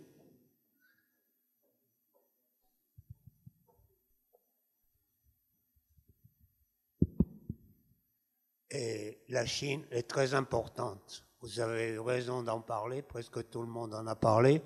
Mais la question de la Chine, c'est d'abord l'économie. Et pour la France, l'économie, vous avez dit quelque chose de très important en économie, c'est le travail. Et ici, le deuxième point, c'est... votre deuxième point, c'est important. Votre deuxième point concerne de M. Murer, je pense. C'était de M. Murer, je pense. L'économie pour la Chine. L'industrie. La quoi? L'industrie, la démographie. La démographie. Oui. C'est très important. Vous avez bien raison d'en parler. Mais on n'a pas parlé de Xi Jinping. C'est très important parce que son modèle, c'est Mao. Son modèle, c'est Mao, mais ça devrait être Deng Xiaoping, parce que nous sommes dans une période d'économie. Et l'économie, Deng Xiaoping est venu en France, c'est comme ça qu'il a compris et qu'il a transformé la Chine. Merci, en monsieur. Tout cas, Oui, posez votre question parce qu'il y a beaucoup de questions et on a très peu de temps. Voilà. Ma question, c'est qu'est-ce que vous pensez de cette importance de Xi Jinping en ce qui concerne l'économie? Merci beaucoup. Parce que Xi Jinping est très important. C'est sûr que Xi Jinping, Ouais. il a changé. Je réponds juste 2 secondes et je passerai la parole. Parce que déjà, il pourrait être président à vie, donc clairement. Et il a réorienté la Chine, parce que la Chine, le modèle de la Chine, c'est l'harmonie des élites et du peuple à partir de la prospérité. Alors là, il dit la prospérité compte moins. L'important, c'est la puissance de l'État chinois et de devenir leader et indépendant par rapport au réel risque américain qui existe. Donc voilà, donc Xi Jinping a durci le régime, moi je pense. Et je ne sais pas, j'aurais bien aimé avoir 2-3 mots d'un des géopoliticiens sur Xi Jinping, ce qui change par rapport à la Chine d'aujourd'hui. 10 secondes. 10 secondes. Parce que je parle Allez. trop. Oui. Oui, il y a un durcissement, je suis assez d'accord. Mais ce durcissement révèle une inquiétude, probablement des craintes de déstabilisation assez fortes. Et ça se traduit par des choses qui sont embêtantes, effectivement, pour la croissance chinoise, c'est-à-dire une succession de décisions qui, d'après ce que j'ai compris et d'après ce qu'on me dit, sont parfois n'obéissent plus finalement à une pensée vraiment cohérente. C'est beaucoup plus, c'est assez désordonné, et ça produit, notamment dans certains pans du monde du travail, ce dont on a parlé tout à l'heure, c'est-à-dire la montée du taux de chômage des jeunes et même des jeunes diplômés, ce qui est quand même embêtant. Parce qu'en même temps, c'est une véritable politique d'État de forcer la montée du niveau des jeunes Chinois. Et donc, il y a moins de cohérence, manifestement. En tout cas, c'est perçu comme tel, y compris par des chefs d'entreprise chinois. Puisque moi, là, je reviens de Chine, et j'en ai quand même rencontré quelques-uns. Et ils ont un peu tout ça quand ils arrivent à parler, et, voilà, glisser quelques inquiétudes propres. Ils disent tous la même chose. Ils disent on ne comprend pas certaines décisions qui n'obéissent plus à une politique plus cohérente, de long cours, etc. Il y a un peu ça tire un peu à U et à dia, et ça produit de mauvais effets, en fait. Voilà. Oui, merci. Voilà. Joint bien sûr à la crise de l'immobilier, voilà. Donc c'est là qu'on voit le durcissement aussi. C'est qu'à partir du moment où il y a un côté un peu hasardeux, un peu improvisé. Merci. Bon, c'était plus de 10 secondes, je suis désolée. Non, très intéressant. On va prendre la question de monsieur qui lève la main là. Voilà. Non, je regarde partout. Ça, c'est pas bon, ça. Je vais faire très attention à moi. Au moins, il n'est pas de Oui, l'extrême allez-y, centre. monsieur, et après, ce sera à vous. Au moins vous n'êtes pas de l'extrême centre. Oui, j'avais 3 questions en une, mais c'est très court. C'est pour ça que j'ai bien noté les choses pour que ce soit précis. Ma question s'adresse à l'ensemble des participants au panel, que je remercie d'ailleurs pour leur participation et ce qu'ils ont pu développer. C'est sur l'introduction de nouveaux principes physiques, de nouvelles découvertes, on va dire fondamentales dans l'économie, comme la machine à vapeur l'a été, ou l'électricité au 19e siècle. Première question, est-ce qu'une planification indicative peut inclure l'introduction, le développement et l'application de nouvelles découvertes? J'ai un peu l'impression dans l'histoire que c'était pas prévu. Deuxième question, ces grandes découvertes telles que seraient aujourd'hui, machine à vapeur, ça date, la fusion thermonucléaire contrôlée, le dessalement de l'eau de mer, la décomposition, recomposition atomique de la matière, est-ce que ça ne remettrait pas en cause justement la guerre économique qui a été décrite et dans laquelle nous sommes d'ailleurs? Et troisième et dernière question, est-ce que l'état d'esprit qui est nécessaire à de telles découvertes scientifiques, on pense à ce qui préside à l'état d'esprit des chercheurs, des scientifiques, des économistes qui mettent en place ces découvertes, est-ce que cet état d'esprit est congruent avec celui du désalignement que j'approuve pleinement et de la souplesse que devrait avoir la France? Je vous remercie. Merci. Alors, des volontaires pour répondre? Je peux répondre sur la partie planification. Oui, allez-y, répondez. Oui, les découvertes, de toute manière, on les planifie pas. Hein, je veux dire, donc c'est pas simple. L'État peut pas les décréter. Et c'est la créativité. Au contraire, l'État doit faciliter, mais il doit laisser la vie des chercheurs quand même pour cela. D'ailleurs, un petit mot. On a un vrai problème de découverte fondamentale dans les sciences. Hein. Les sciences sont en grande décrue de la science fondamentale et des découvertes. Peut-être beaucoup de raisons, je ne suis pas un spécialiste là-dessus. Oui, moi, la planification indicative, je suis tout à fait d'accord, hein, dont parle Jacques Cheminade, pour exploiter les découvertes et les pousser et créer des filières, en fait, dans le pays. Dans chaque pays, d'ailleurs, s'il le veut, mais dans notre pays, ça, c'est fondamental. En deux mots sur la deuxième question, puisque vous avez parlé de deux mots que je connais un peu, dessalement et fusion thermonucléaire, je crois. Non, comme je l'ai dit tout à l'heure, c'est vrai que la science souvent peut apporter le pire à l'humanité, on le sait, on a parlé des armes atomiques tout à l'heure, mais c'est vrai qu'elle peut apporter le meilleur. Et c'est vrai que pour la question plus particulièrement de l'eau, ceux qui sont encore à réfléchir à des guerres pour l'eau, c'est souvent un prétexte, comme je l'ai écrit dans pas mal de mes bouquins, parce qu'en réalité, on a effectivement le savoir-faire technique et on a les moyens financiers aussi, je l'ai dit tout à l'heure, pour éviter ces conflits, parce qu'on est capable aujourd'hui, avec le dessalement, de produire de nouvelles masses d'eau, même si, bon, il y a un débat, c'est polluant, ça coûte cher, bon, ok, très bien, mais l'idée, en gros, c'est que c'est faisable.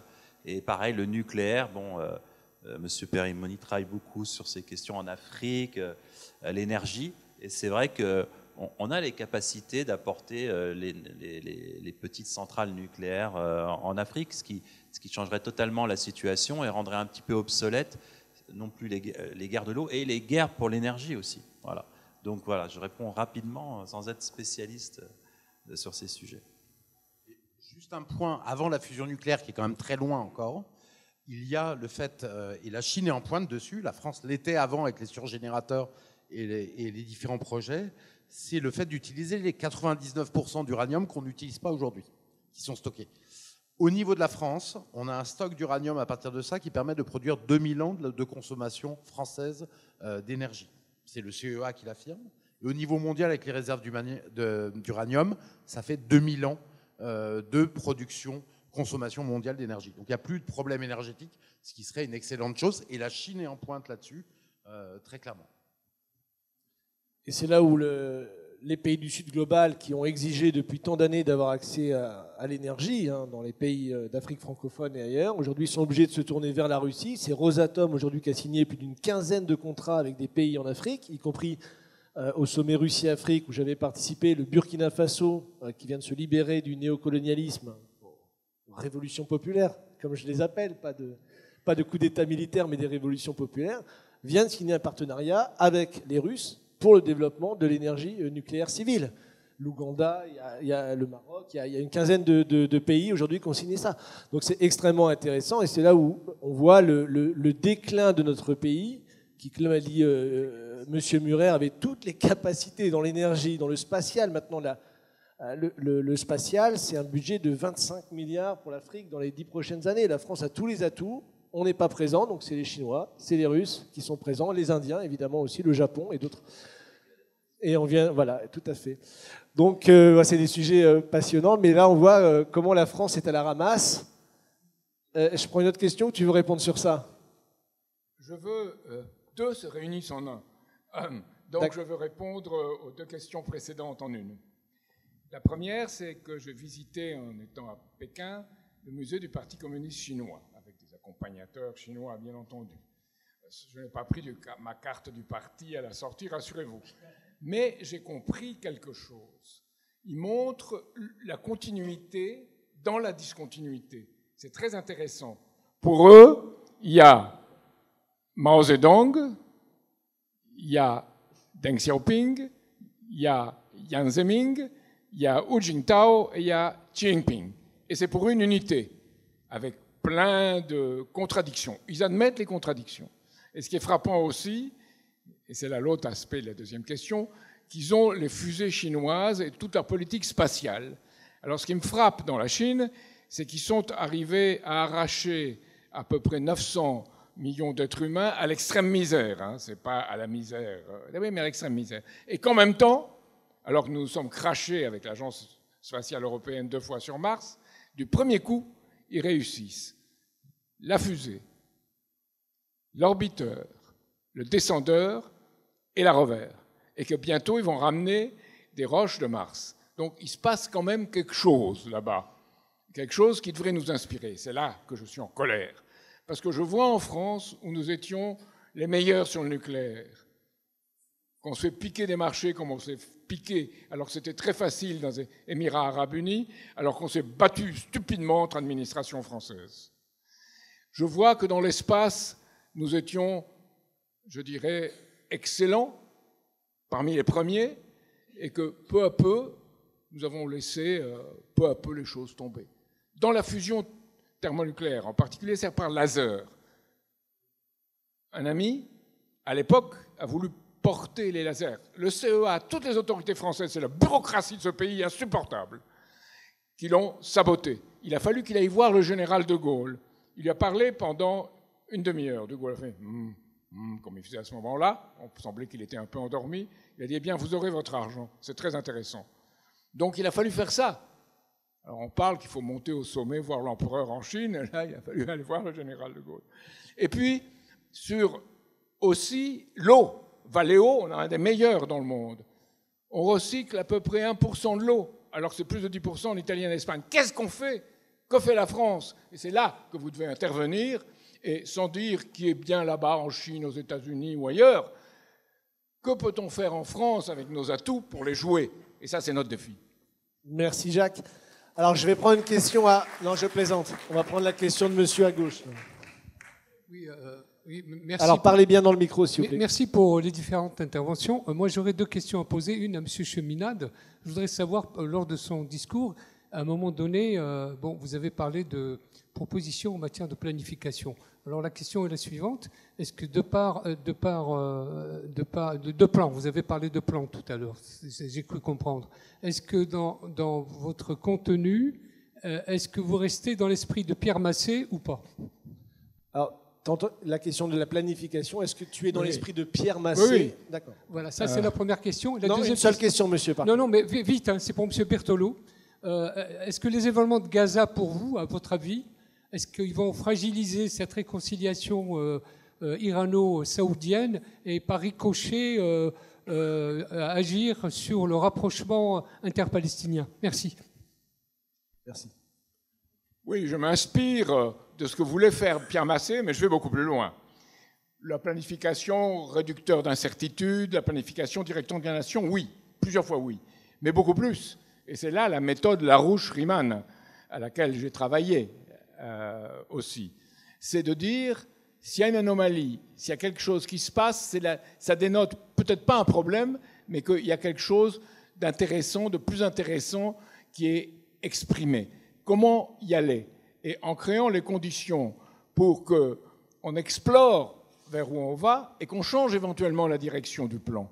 Et qu'on aille, c'est la méthode Larouche-Riemann que nous avions élaborée, c'est qu'on aille bien au-delà de les choses telles qu'elles se présentent à un moment donné, c'est ce que j'essayais d'expliquer dans ma présentation, et qu'on voit comment on peut former des gens, comment on peut créer les conditions pour que, avec beaucoup de chance, se produise cette découverte qui permettra de passer d'un système donné à un système relativement supérieur en termes de productivité et en termes de capacité humaine à créer, à comprendre. C'est là la relation que doit avoir quelqu'un qui est dans le plan, comme un groupe, c'était 150 personnes à peu près, et c'était une sorte de commando. Donc rétablir cette logique de commando, mais beaucoup plus avec une vision que ce commando va découvrir, prendre le risque de découvrir et associer à cela toutes les forces de la nation dans une sorte de mission qui sera cette mission où la France pourra rejouer le rôle dans le monde qu'elle jouait et qu'aujourd'hui, c'est politique depuis la présidence Pompidou, je vous laisse le soin de penser si c'était avant ou après, c'est saboté. On s'est saboté et on se sabote depuis lors. Pourquoi? Parce qu'on s'est soumis à un ordre qui était financier, monétaire, et que peu à peu, on a été infecté. Ça n'a pas été d'un coup, et ça a été progressif. Mais maintenant, on l'est, et on est infecté mentalement. Donc le défi, c'est de sortir d'un certain type de forme, un type ou forme, de s'exprimer, de penser, et de penser qu'on peut faire beaucoup mieux, étant la France, étant son histoire, étant sa mémoire, et étant les explorateurs de l'avenir, comme les hauts fonctionnaires français le voulaient généralement dans les années, disons, 60, et même après la guerre, et comme aujourd'hui, ils font exactement le contraire. Et j'ai vu ça quand je suis revenu dans l'administration. J'étais aux États-Unis pendant 5 ans. Je suis revenu en 1979-80, et j'ai vu cette dégénérescence et comment les jeunes étaient passés, les jeunes administrateurs, étaient passés au service de la finance et ne servaient plus l'État, dans ses capacités créatrices. Ils servaient un État qui servait la finance. Voilà. Merci Jacques. Alors, juste un intermède. Sur la question de la planification et de l'économie physique, sachez qu'il y a le livre « Alors vous voulez tout savoir sur l'économie » qui est disponible à l'entrée et que Sébastien Drochon et d'autres personnes donneront des cours sur cette méthode d'économie, l'économie physique, la méthode Larouche-Riemann. Donc il y aura un programme d'une dizaine de formations et pour vous renseigner, vous demandez Sébastien Drochon à l'entrée qui vous expliquera. On laisse la parole à M. Berthelot. Oui, rapidement sur Gaza et le risque d'éclatement de ce rapprochement irano-saoudien. Certains affirment que la stratégie de Netanyahou, c'est la fuite en avant. Donc en fait, le seul moyen de rester au pouvoir, c'est la stratégie de tension, voire, sinon il aura des petits soucis judiciaires. Et puis surtout, idéalement, peut-être de porter une guerre générale dans la région pour avoir le soutien des Occidentaux. D'où peut-être des provocations, entre guillemets, vis-à-vis du Hezbollah. On espère qu'il va répliquer et ainsi que l'Iran aussi va l'aider. Voilà, pour revenir à votre... Donc c'est clair que si l'Iran s'engage, ça va poser des problèmes à l'Arabie Saoudite parce que l'Iran a des moyens d'escalade qui peuvent gêner l'Arabie Saoudite. On pense au fait de bloquer le détroit d'Ormuz, par exemple. S'ils font ça pendant une semaine, le prix du pétrole va passer à $300 le baril et on va le voir à la pompe à essence chez nous. Donc ça gênera les Saoudiens. Donc si on va dans une stratégie maximaliste d'embrasement régional, à ce moment-là, oui, bien évidemment, ça ne va pas plaire aux Saoudiens. Et c'est peut-être un des objectifs, justement, de cet embrasement régional souhaité par certains. Alors, merci. Malheureusement, il ne nous reste que 8 minutes. Donc, je vais prendre une dernière question. Et je vais demander aux intervenants soit d'y répondre, mais également de donner un mot de conclusion pour terminer cette journée. Donc, le mot, comme vous parlez d'un sujet, ce que vous voulez. Donc, on va prendre la question de monsieur, tout au bout, qui est debout, là. Voilà. Avec le micro, s'il vous plaît, qu'on vous entende bien. Question courte, bien entendu. Oui, je vais faire très vite. Enfin, je vais être aussi concis que possible. C'est une proposition, en fait. Donc, si vous m'accordez, bien sûr, me l'accorder. Donc, je vais directement au but. Je profite de votre présence pour appeler la levée des sanctions contre mon pays de naissance, la Syrie. Au début, j'ai hésité, honnêtement. Je me suis dit que ce sera un byproduct, un produit, enfin un effet secondaire de la réalisation des grandes lignes. Mais puisque vous avez parlé d'initiative française, je me suis dit que vous avez le droit de savoir ce que c'est vraiment cette Syrie-là dont je parle. La Syrie dont je parle, je suis de la génération qui avait 2 portes sur la civilisation occidentale, à savoir la Russie à l'époque soviétique et la France. C'est-à-dire, je suis de la génération de livres physiques édition Mir soviétique, mais aussi celle de l'école polytechnique syrienne qui est construite sur le modèle de l'INSA français. Mieux encore, j'ai fait mes études au conservatoire dans un endroit où on avait des Arabes syriens qui travaillaient avec des Russes dont certains sont de confession israélite. Mieux encore, on avait des élèves arméniens qui travaillaient main dans la main avec des profs aziris. En Syrie, c'est ça cette série-là, et j'estime que vous avez le droit de la connaître, parce que jusqu'à maintenant, vous aviez uniquement droit à un politicien qui vous disait que la bonne Syrie, c'est celle de Jabhat al-Nusra et qui d'ailleurs fait du bon travail. Et c'est pourquoi aussi je pense que c'est le droit de la France d'avoir le bon rayonnement qu'elle mérite dans le monde, c'est-à-dire le monde a le droit de connaître pas la vraie France, pas la fausse qui assassine Jean Jaurès, mais la France de Jean Jaurès. Merci beaucoup. Merci beaucoup. Alors, je vais demander donc à chaque invité de faire une remarque ou répondre sur la question de la Syrie, si vous voulez, ou de faire un mot de conclusion. Donc, en commençant par vous, Monsieur Murer, peut-être. Non, je vais peut-être laisser répondre sur la Syrie. Oui. Ce sera ma conclusion. Merci beaucoup, monsieur, de cette je ne sais pas si c'est une proposition. Oui, c'est une très bonne idée pour une France qui serait capable de retrouver une voie un peu singulière, de chercher à défendre la levée des sanctions totalement ahurissantes et iniques sur la Syrie d'aujourd'hui. Et effectivement, on peut dire qu'Al-Nosra ne fait pas du bon boulot, ça c'est sûr. Donc, moi, je suis aussi très sensible à cette question parce que je trouve ça absolument effrayant. Mais on a là un excellent exemple de ce qui a pu être fait dans une partie, d'ailleurs, pas seulement en Syrie, dans tout un tas d'autres pays, pour détruire des équilibres déjà fragiles, évidemment imparfaits, et très bien. Mais ça a vraiment été la démonstration de notre ethnocentrisme indécrottable et de notre capacité à toujours prétendre savoir ce qui doit être fait, ce qui ne doit pas l'être, qui doit être au pouvoir, qui doit ne pas l'être, et généralement pour des questions extrêmement prosaïques, en l'espèce plutôt énergétiques qu'autre chose. Et c'est à ça que servent les islamistes, voilà, et ceux qui se servent de l'islam radical. Comme conclusion, j'ai pas vraiment envie de faire une conclusion à ce débat. Obligatoire. Je dois dire. Moi, j'appelle de mes voeux, évidemment, la réémergence, la refondation de notre politique étrangère, le fait de retrouver tout simplement un truc qu'on a perdu, quoi, c'est-à-dire la souveraineté française et l'esprit déjà de souveraineté. C'est mon dada à moi. Effectivement, il ne faut pas se laisser désespérer, il ne faut pas juste se contenter de porter des diagnostics tragiques, mais trouver les voies d'une action efficace reste quand même très très compliqué. Très très compliqué et de plus en plus compliqué, mais enfin, il ne faut pas désespérer, voilà. Donc merci beaucoup Madame Galacteros, qu'on peut applaudir, merci beaucoup.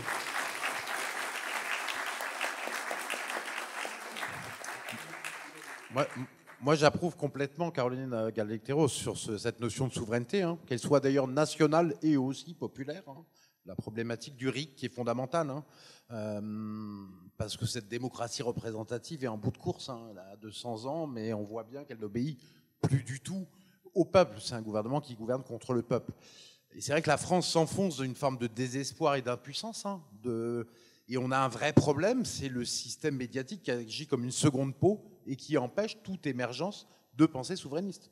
C'est 36% des Français, bien que personne n'en parle dans aucun média, qui sont pour le retour de la souveraineté nationale, donc la sortie de l'Union européenne, mais personne n'est invité dans les médias en disant ça. Et quand vous dites ça, vous êtes expulsé des médias. Donc on a une problématique très complexe là-dessus, c'est que le système médiatico-politique est complètement soudé, en train de se diriger vers une forme plus ou moins, pas de dictature, mais quelque chose de censure très compliqué à dégager. Mais il ne faut pas désespérer, on n'a pas le choix, sinon on s'enfonce dans quelque chose de grave. Merci beaucoup, Monsieur Murer, qu'on peut applaudir également de son intervention.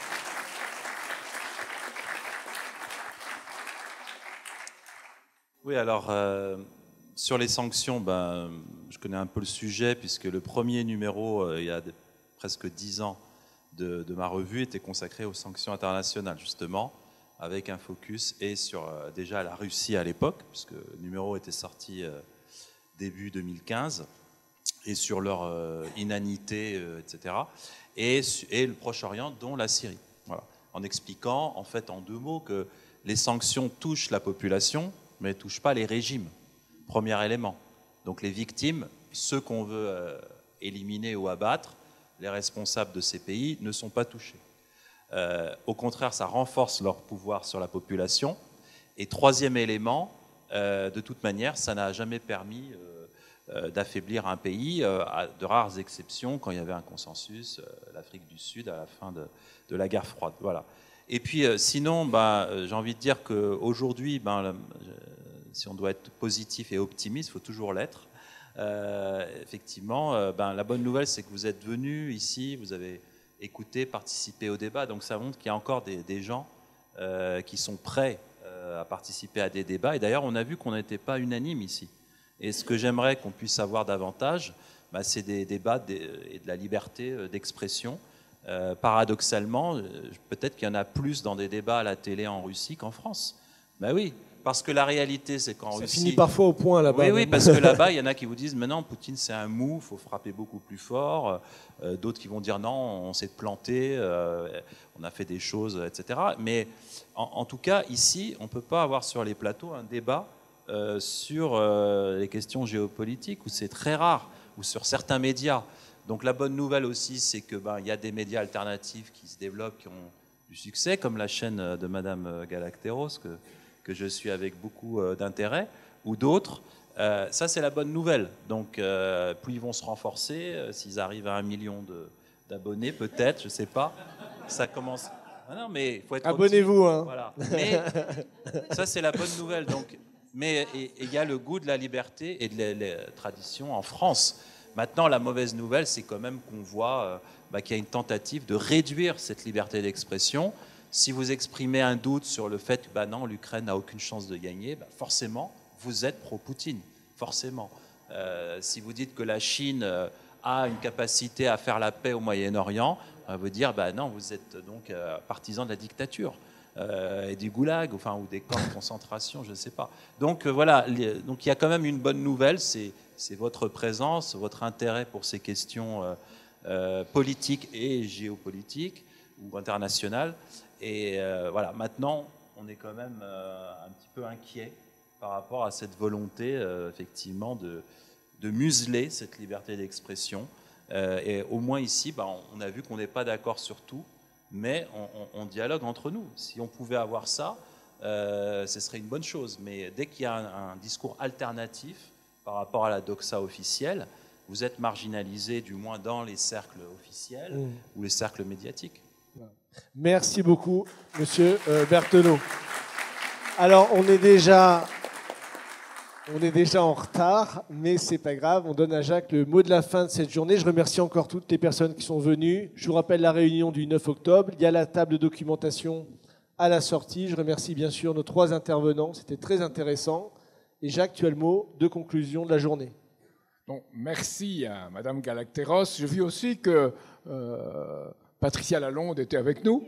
Donc, merci aux travaux de Géopragma. Et nous le suivons avec beaucoup d'intérêt. Bon vent à Philippe Murer pour son initiative politique et qui, j'espère, sera en accord et marchera avec la nôtre. Et merci à M. Berthelot, qui a une activité importante aussi avec l'Académie de géopolitique, nos amis, qui tiennent une conférence intéressante sur les génocides mardi prochain. Et merci donc à toute la salle, à vous tous. Comme je dis à mes propres militants, merci pour ce que vous faites et merci surtout pour ce que vous ferez.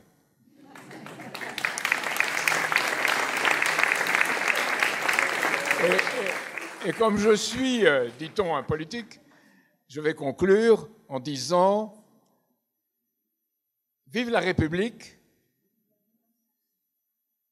souveraine et sociale. Vive la France libre.